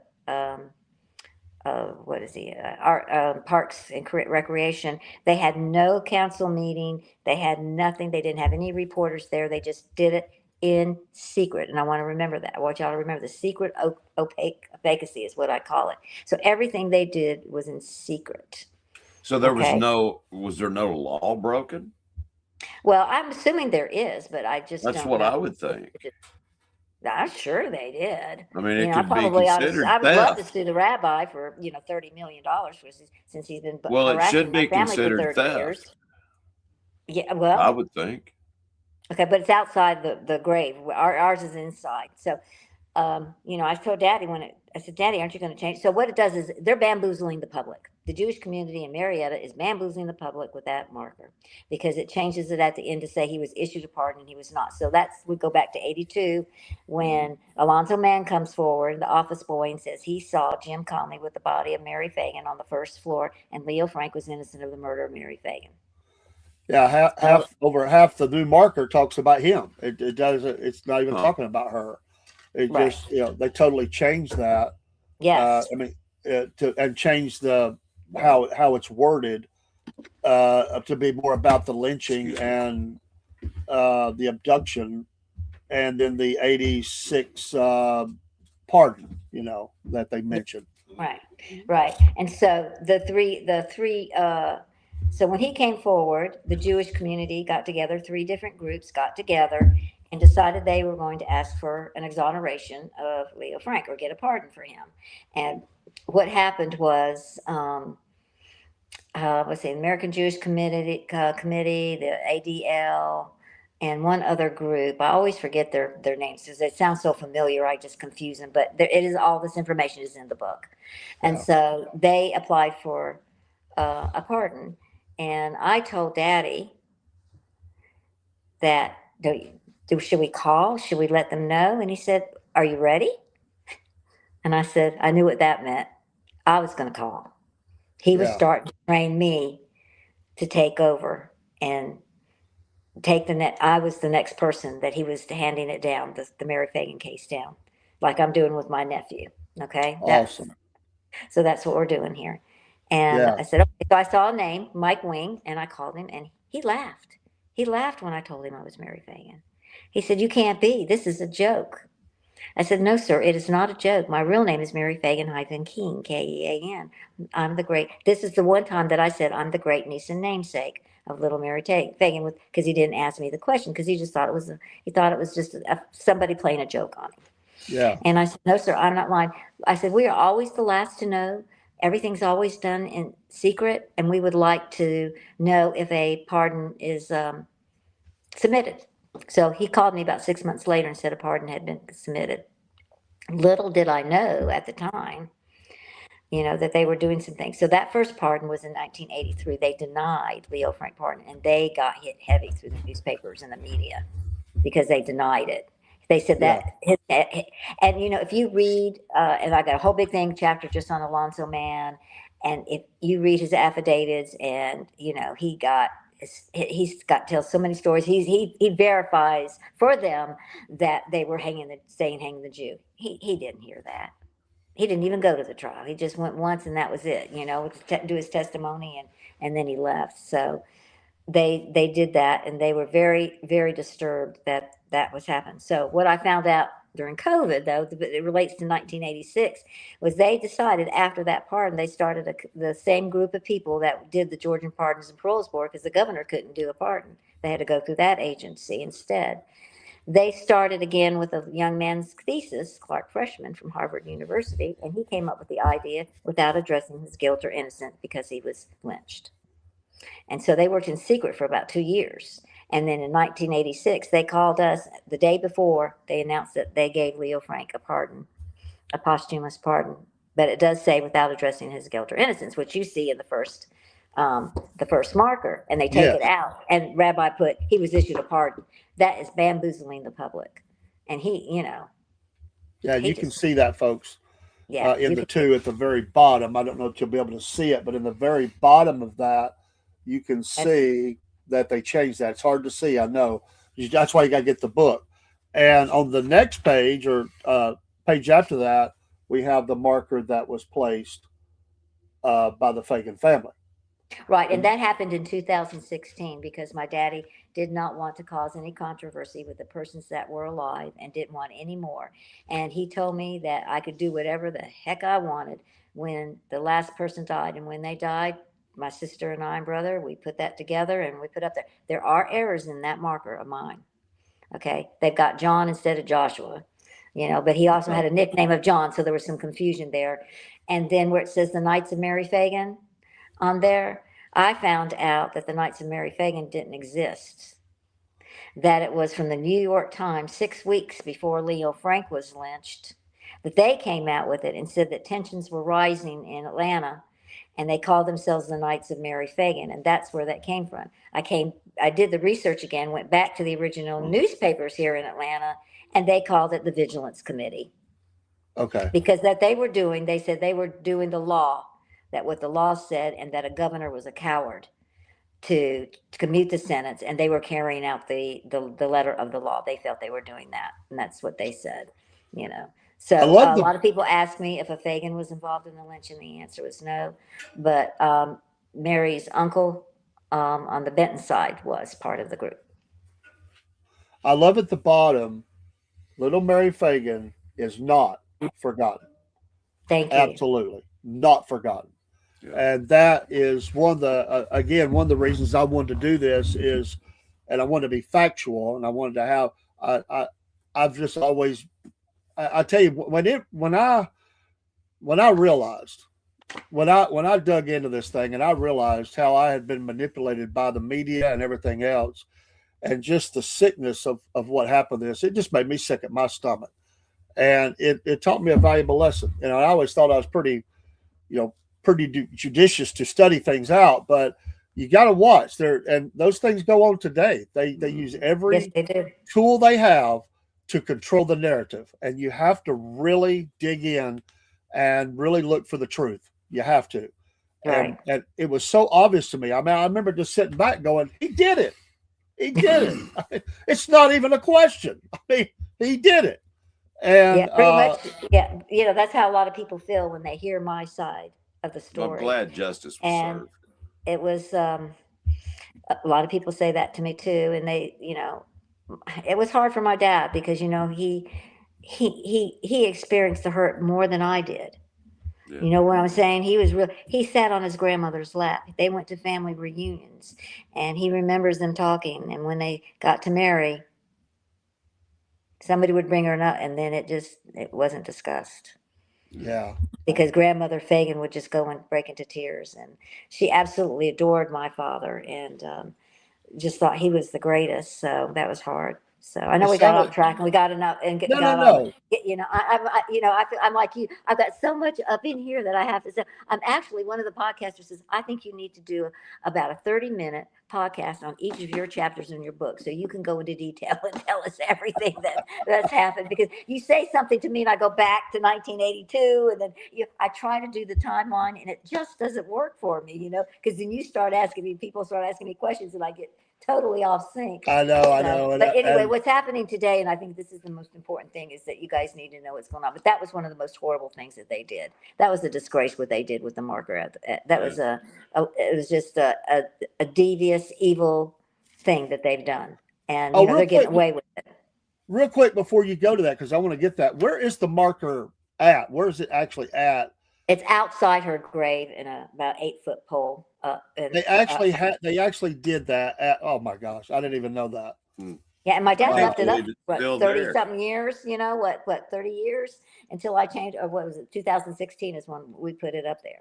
So I just wanted you to be aware that some of that marker, I think I'm going to put a QR code up there and correct my error so I don't have to redo the No, marker. your marker is right outside the gate. Where is this historical marker that they changed? Where's that at? That's outside the grave. It's outside, and your marker is out there as well. No, our marker is right next to Mary's grave. Right. Okay. Okay. We put it I in our wanna- plot. So the and nice that- thing about this too is that when I was working at the State Department, I ended up being the program specialist for the entire state of Georgia in the area of special education for students with visual impairments and deaf, blind, and cane travel.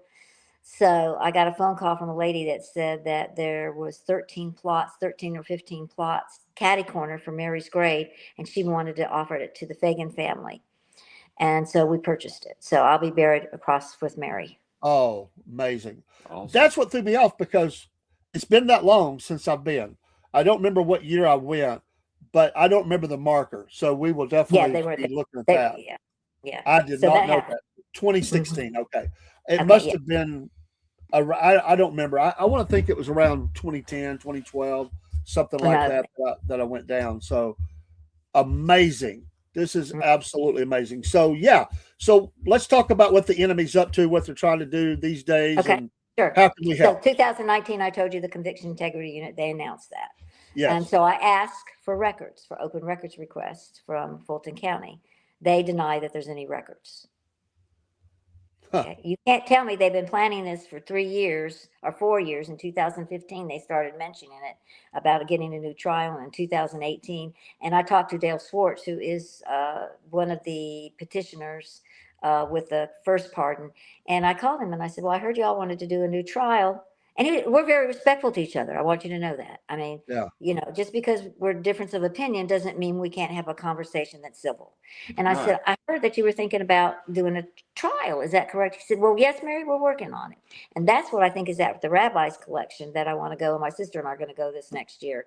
Unfortunately, I had a terrible, terrible fall on April 27th, and I'm still recovering from it. Bless your heart. And so, it was awful. So I still have a lot. My gums and stuff are still sore, but I'm doing much better. But I Bless just your heart. couldn't do anything. Couldn't do anything. And then my husband's got Parkinson's from Agent Orange, Mm. Vietnam, and I'm the caregiver, and I couldn't caregive for him, and I needed help. So the VA came through and has given us lots of support. So now I'm back to doing caregiving a little bit and stuff like that. So don't be Amen. surprised if he comes in. He's in a wheelchair.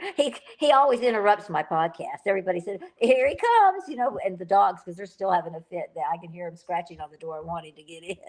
But anyway, so, that's really something that they do that. But I just wanted y'all to know what they had. So they said no records. So I thought, okay. Then Paul Howard got ousted by Fonnie Willis. I'm sure you know about Fonnie Willis. Oh yeah. Okay. All right. So she gets it, and Governor Barnes, John Lewis, the rabbi, the ADL, and I think I want to say some kind of historical society. Oh, his temple, the rabbi's temple.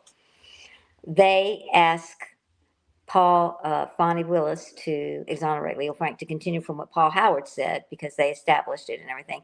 But then the RICO case came with Trump. So she's been very busy involved in that. Yes. Now she's got her own. Yeah, I'm telling you. So then in 2020, one of my team's members said, you need to write the state of Georgia and ask for the open records for the Leo Frank case for the first pardon. And he said, because, it's been a long time. It's been 30, 40 years and all this. I get it back. Oh, what page is it on there? It says, it's in my newsletter in the back. It says Okay. denied. They denied me records and told me it was a state secret. What? State secret. Yes, sir. That's crazy. It's a state secret. Mhm. Wow. So I couldn't get any records there.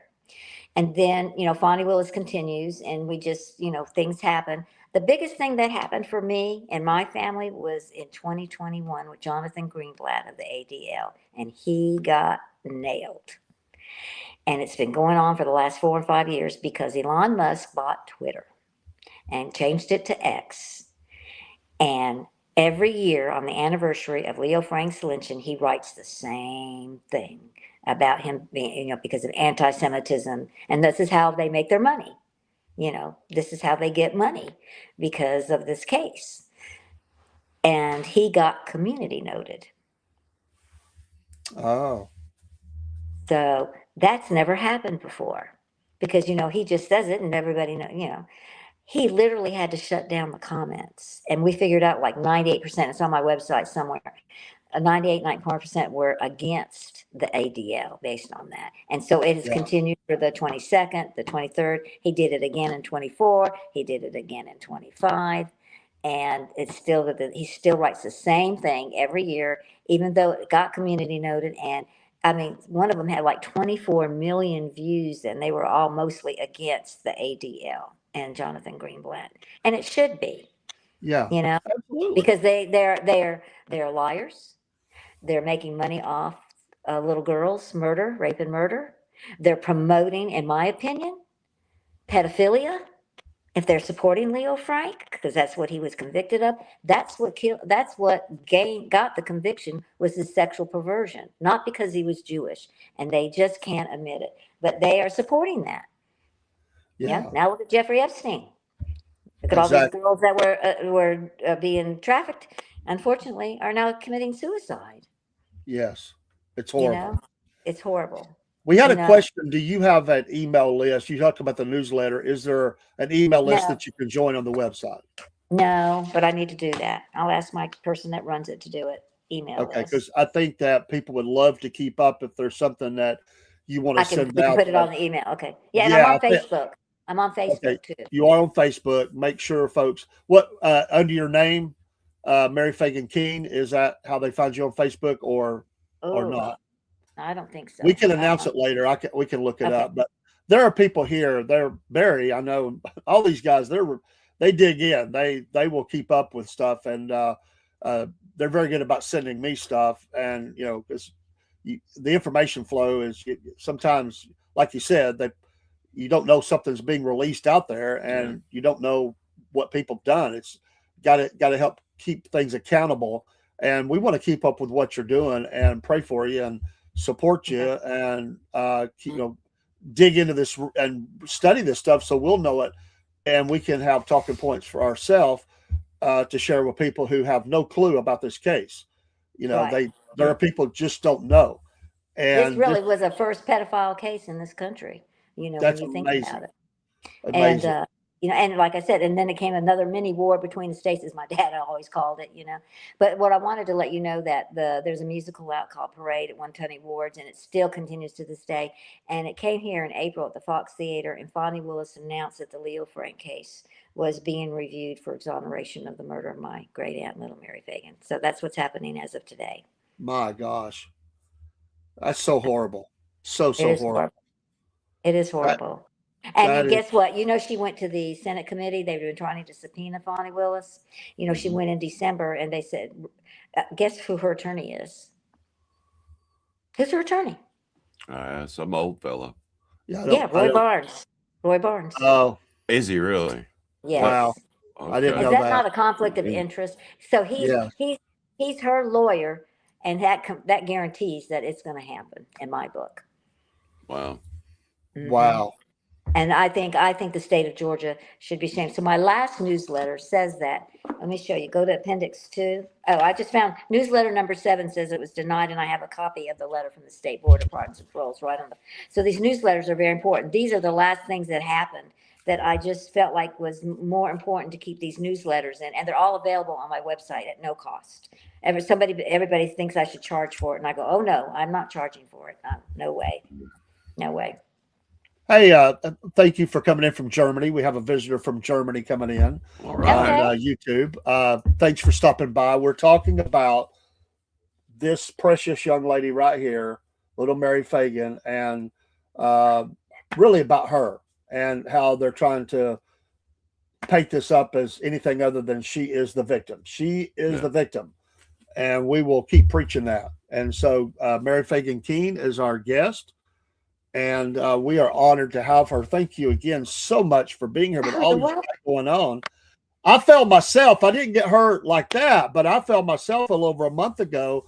And let me tell you, falling is not good. No, I fell flat on my face, and I was with my sister, and we went to Taste of Marietta, and she said, we can't find a parking place at the square, so do you mind walking? So I had no sandals on. I didn't have flip-flops on. I didn't have any open-toed shoes on. I had the good walking shoes. But what Marietta City did, I don't know if it's Marietta City, but what the sidewalk is there, going to there, because we had to walk a mile, they had concrete, and then they would have brick, and then they would have concrete and brick. Well, the brick sank. And I tripped over the brick, and I just landed flat on my nose, broke my nose. I had to glue my nose together. Wow. It was awful. And then, it looked like somebody beat me up really bad. My knees, I had to go get they scratched my glasses and everything. And my sister, thankfully, is a retired nurse. And so I didn't cry when I fell. And then all of a sudden I started crying. She goes, what? I said, oh God, did I lose my 2 front teeth? Because my mouth is full of dental implants. I have the worst teeth in the world. And she's got the most perfect teeth in the world, And I just have all these issues. I've had them since I was 2 years old. And I remember standing up because the gums overgrew my teeth. It was just something. I said, I've always had trouble. And she said, spit it out. And so as all blood came out, she goes, no teeth. I said, okay, I'm fine. But my mouth is still very, very sore here up in the gum area. And they said it's going to take a while. And it's been almost 8-9 months. It's terrible, I'm telling you. Merry Christmas to you, brother. And God bless you for coming in from Germany and study this case. Yes. Watchman says, Watchman for you, this is a great point. As they are working on even speaking about this illegal as we speak, that's a great point. The hate speech, and they're taking and trying to make laws where you can't speak about something, or you're full of hate, you're anti-Semitic, and it's gotten to the point you can't say it. That's a great point. There is a lot of work being done in that area, so that if you even bring it up, you could be charged with a crime. Right. That's where this is headed. I'm not saying it's there now, but there are cases around the country where they definitely are, and around the world especially, they're making where you can't speak against certain things, or that's a freedom of speech. You can disagree. You can even say you think whatever you want to think about this case, but that's the freedoms we have, and to do anything Right. else is Right. horrible. And I think I want your people to know too, and I get this question a lot. Has any organization or indie people come after me? And the answer is no, they have not. I'm calling them out because Yeah, they made me angry. And sure. I said the truth and justice must be upheld. And he does not deserve to be exonerated because they only tell part of it. They just tell his story. They never tell her story. Yeah, it's an afterthought in places that I have seen this story. It's really an afterthought. The way they And they don't present do it. the research either, guys. No, You know, yeah, you've got to go back to the 1930s, and they can. There's no excuse now because it's on my website, and There you go. that's my legacy. That I am leaving that for them and for people to know that even if it does happen, I just say when it's going to happen. I don't know when they're going to do it and spring it on us, but I'm going to cry. I'm going to be upset, but you know what? I'm going to be all right because I know my website's out there and they can't take me down on it. They can't, amen. That's and I've got too many websites and too many people working with me to Right. keep it there out you there. go. But we have been censored. I will tell you that we have been censored on like YouTube and things like that. But this censorship for hate speech. I think the ADL has become that now. And the Fagan family did have a good relationship with the ADL before Alonzo Mann came out. In fact, Yeah, during that whole time, they interviewed us and where did we stand and where this, and it's in the book. It's in the book that they did that with my dad and I and stuff. They wanted to know where we were coming from and all that. And I will tell you this, and this is a lovely story about my father. Because they're checking to see if we're anti-Semitic is what they were doing, and I wasn't raised anti-Semitic, and I have a beautiful story about my father. Air Force, I told you Air Force, 1952, a plane crash. All members died. Hmm. And one of them was his friend, Robert Jacobs, who he called Bob Jacobs. He was Jewish. And, they send the color guard to the homes of the families of the people that have died. And they were just going to send a nobody that didn't know him, but he was Jewish. So this color guard was going to go and take his body home. My dad goes to the commanding officer and says, I'm not Jewish. I'm from Atlanta, Georgia. Bob was my friend, and I would like to be the color guard to take his body home because I think that family deserves to have a friend that knew him and loved him like they did. yeah, And they approved my dad, and I've got the letters and I've got the crasher. And so he called her Mom Jacobs and Dad Jacobs, and guess who called him Grandmother and Grandfather Jacobs? yeah, Yeah. Us as kids. But that was when he was, like I said, he wasn't even married to my mother at the time, and it's something that he felt was the right thing to do, and he got commended very highly for that. Now I will tell you too, my father was the one that experienced racism in the service, and it was by the black people. A lot of people were black. They said you better stay away from Fagan because he's from Atlanta, Georgia, mm, a stereotype of the South, yeah, yeah. and Unfortunately, those things still go on. yes, they do. They do. People who don't know you try to label you as things, and to this point, if you even question something, I mean, you somehow have become a person of hate. Right. It's okay when there's an injustice or there's something wrong. I don't look at the race. I look at the action. What have they done? You Right. know, when you stand before if you're a potential juror in a case and they ask you, can you give a fair and impartial, based on the evidence that's presented, can you give a fair and impartial, guilty or not guilty or whatever? And I've been there as a juror and said, as a young person, I said, absolutely. My parents didn't raise me to be racist Mine towards didn't either. anybody. My mother told me to love everybody. My Christian upbringing tells me to love everybody. I don't look at things in those terms. In fact, if anything, I've tried to help people and stand up for people I thought were having injustices committed against them. Right. I never ran in circles where people did those things. I have left places where I thought things that were being said were uncalled for, and I left that I was Right. invited to over the years. I don't stand with that. It Don't either. angers me when people question me about my commitment to, to being right or Christian just because I question things. And I feel like that's kind of where we're at with Right, this. And right. you more so because of this case. I can't even imagine, how that has, how they come at you like that. Well, they haven't, and I always expect it, but I did have an incident one time when I was teaching that I was called in by the superintendent. That was the one time that I Okay. did get that. That did happen, and it was something that I said in the newspaper account, and they called and said, "How could you have somebody on your staff like that?" It was about the lynching of Leo Frank. Because Yeah. I don't know what I said, but I know it wasn't the correct thing, because I very rarely give interviews. That's why I can't believe I'm doing all these podcasts, because I had an interview with CNN many years ago, and it was not a pleasant one, and they edited it so bad.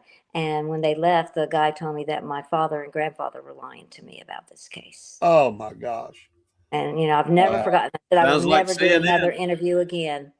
And Bless your heart. I didn't do it until like was it 2008 when the People versus Leo Frank came out, and they asked me to, and I told them no, I'm not doing it. And then Bill Yeah. Kinney of the Marietta Daily Journal convinced me. He said, "You need this for future generations to see. They need to hear your side of the story. You need to start speaking out." And Yeah. he knew a lot about the case. So, there's been movies, there's more books, there's musicals, there's all kinds of things out there about this case. I just want you all to know that most of them are all fictionalized accounts of the Mary Phagan case. Well, we had a question come in. I think you covered this, but I don't remember the number. Watchman wants to know: wasn't there Jewish people in the jury when Leo was convicted? Was there Jewish No, people? There no, wasn't any Jewish people on the jury. Okay. just on the grand jury to indict him. Watchman says he's been sharing flyers about Leo Frank for over 5 years. Getting the truth out there of these things. So amazing. Thank you so much for being Oh, with you're us welcome. tonight. Yeah. You're I welcome. hope, and by the way, we don't edit anything. If I make a mistake, they see it. So this in its entirety will be out there. It's going live now, and as it closes, it's on those platforms that keep them out there. And we will re-air this on our podcast several Okay. times. And I hope that we've been good enough guests that you'll come back and Oh, be I with would us love to come again. back. And there's still another half of the story that we have to tell that we haven't even gotten to yet. You know Exactly. what I'm So saying? Right. I've been telling That's why I people said. it's That's the why that first. one pastor said, "Why don't you come every? Just do one chapter every, things No, like that's that." a And I good said, "Have to point. do a That is a good documentary too." idea. And I'm going to Yeah. try to have this read by the time you come back on. And Great. I'm sure questions will come out. And maybe I won't stick my foot in my mouth so many times because I'm going by, again, things I've been told, things I've heard. And I researched it, but it's been many years ago. And things do run together. And I want to be factual. And we're going to, as I said, we're going to go to the cemetery and we're going to honor that, lay some flowers. And it's just touches my heart. I can't explain it. This is a beautiful cover, by the way. Yeah, it Let me is. get it over here. This is very That honored. picture is taken from the grave. I had it put in porcelain on the grave so that the other one disappeared, and I had it redone. And that's the picture. But that was the picture right before she was murdered that was taken. And Really? yes, because I have the original here. Do you know where it was taken out? What the story is behind the picture?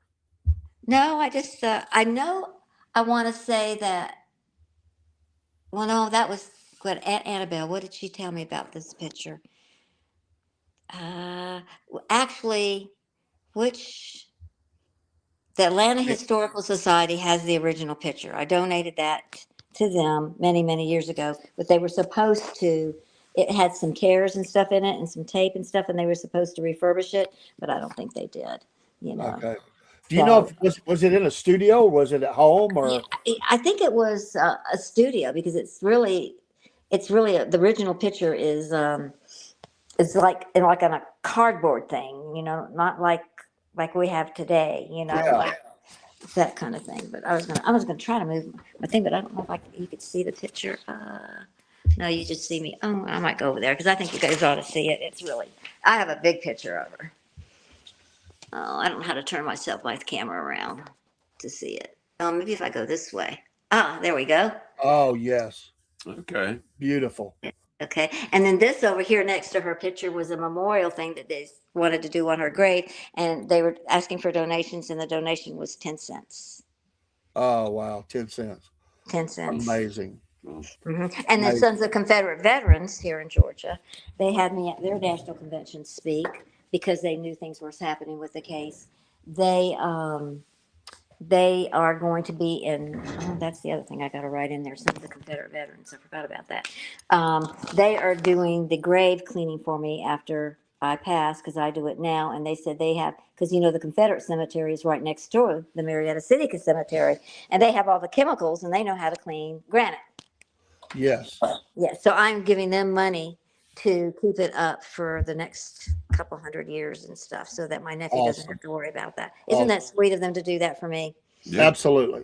And Absolutely. I They're a felt like great I group of need to do that, so I got to add them. I'm doing my trust right now. I thought, oh, well, God, I better add them to the trust.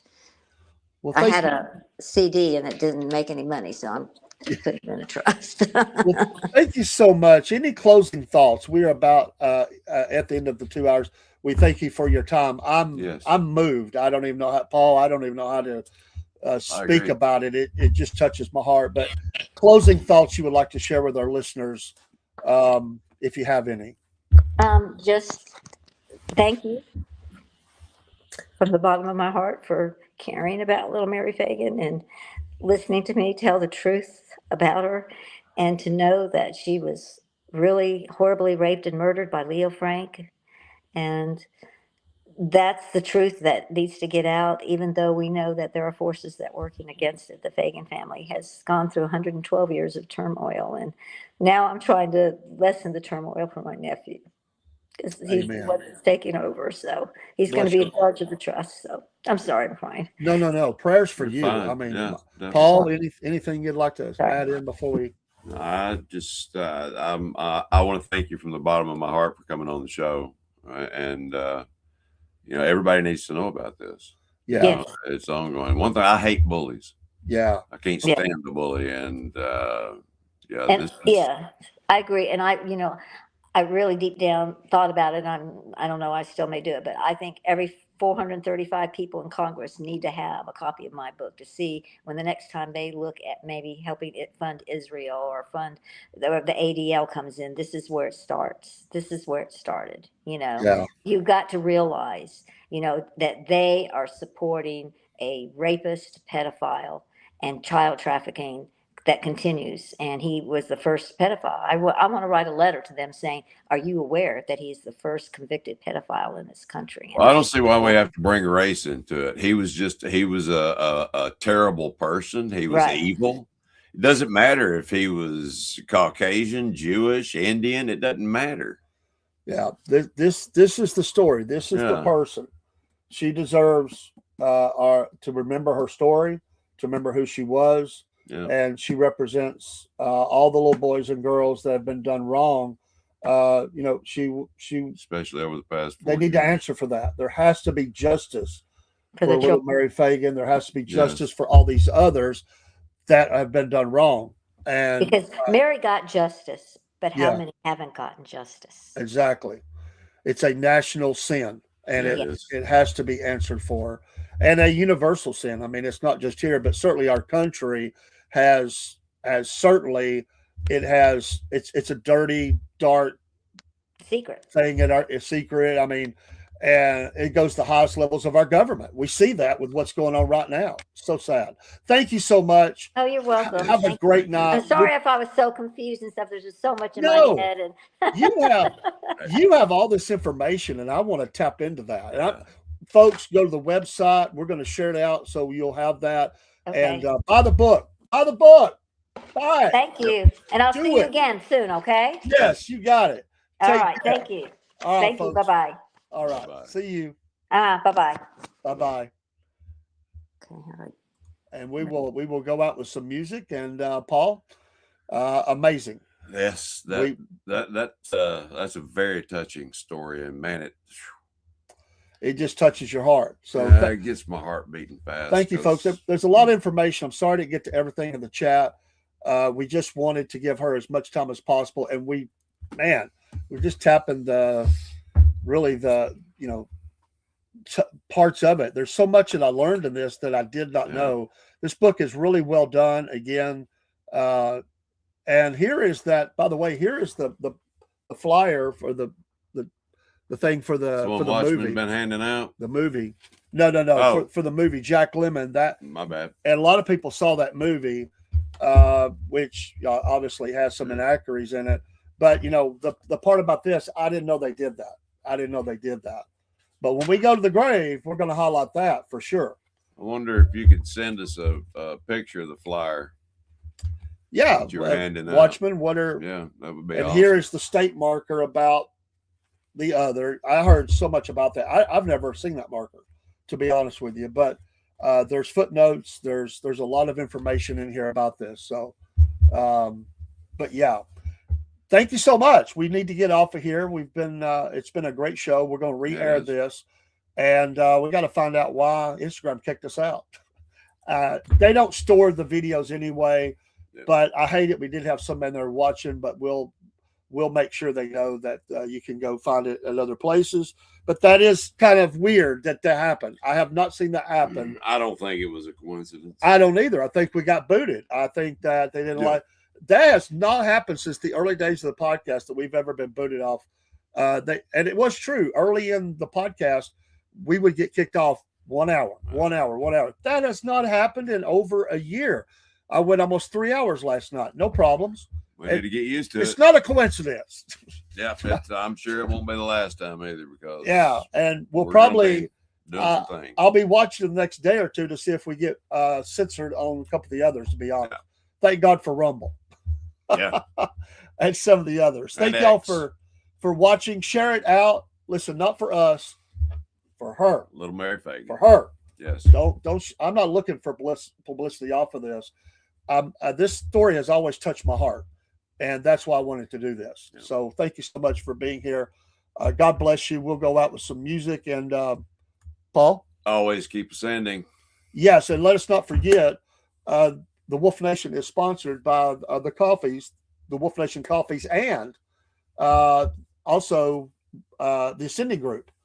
Keep ascending, and always we're going to be having commercials on that. We have some out there already from Brian, and we're going to be putting up some more. Some for my grandson too. And that's right, grandson does a really good job. Did a great job. I love that. That got a lot of attention. People like that. He's a smart young guy. Oh, you're welcome, Sigma. Yeah, well, there can be those forces wherever you are that kick you. But you're very welcome for the episode. All of our thanks goes to Mary Phagan Kean, and we will have her back. Love her heart. Yeah. I like that she shares her heart, and it came through. Yeah. And it made me feel bad in one way, but I think people need to see that this affected this family all this time. 106 years, 12. I think 12. 12 years. This is a trauma upon her family. Yeah. And God bless her. God bless her. Yeah. All right. This is the one. I think that's it. We are out. Take care. God bless. Definitely see you in the morning for the morning show. And tomorrow is also Southern Claws and Paul. Excuse me. Southern Claws and Paul. The Pet Show at 6 p.m. with the cat lady, Miss Jenneth. We will be talking. We got horses this week. We're going to show horses and names of horses and pictures of people on the horses. First time for our show. And we ask you to watch that and some other things. I think tomorrow is, I think I put it down the schedule, but I think tomorrow is the music show. The part 3. Let's see, I think it's part 3, Def Leppard, Hysteria.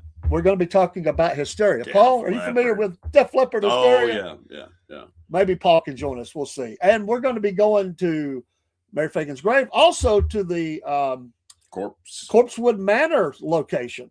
And I'll talk to Mary today. We're going to record the interview.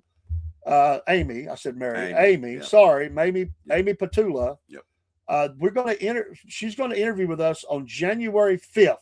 Sweet. And we're going to record it, I believe. I'm not sure. Maybe it'll be live, maybe it'll be recorded, but we're going to make sure we get that about her book. And I'm reading it now as well. And we've got other interviews coming. Yeah, we do. a blessing. As Paul says, we're just getting started. That's right. We ain't even scratched the surface. Wolf yet. Nation, baby. That's it. We are out. Take care. Salute. Peace. Fist bump to my co-host Yes. here. Yes. Thanks, Dean, for popping in there too. We had two great shows tonight on the sports and racing. He stopped in. We appreciate What a him very great guy. much. Oh yeah, absolutely. And we are out.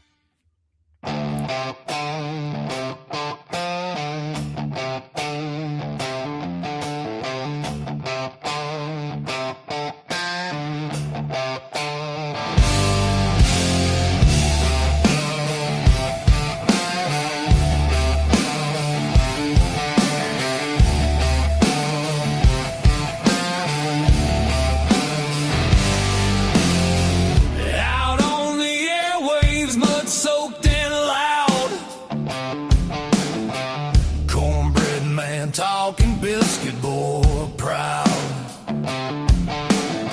Static crackles like a rattlesnake's tail. Voices rolling like a freight train wheel. Cornbread man, biscuit boy, talking live love and southern joy. Cornbread man, biscuit boy, raise your glass, make some noise.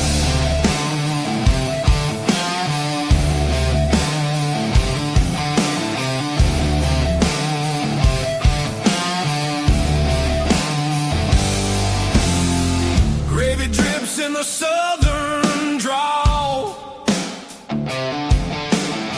Stories thick like the cypress tall.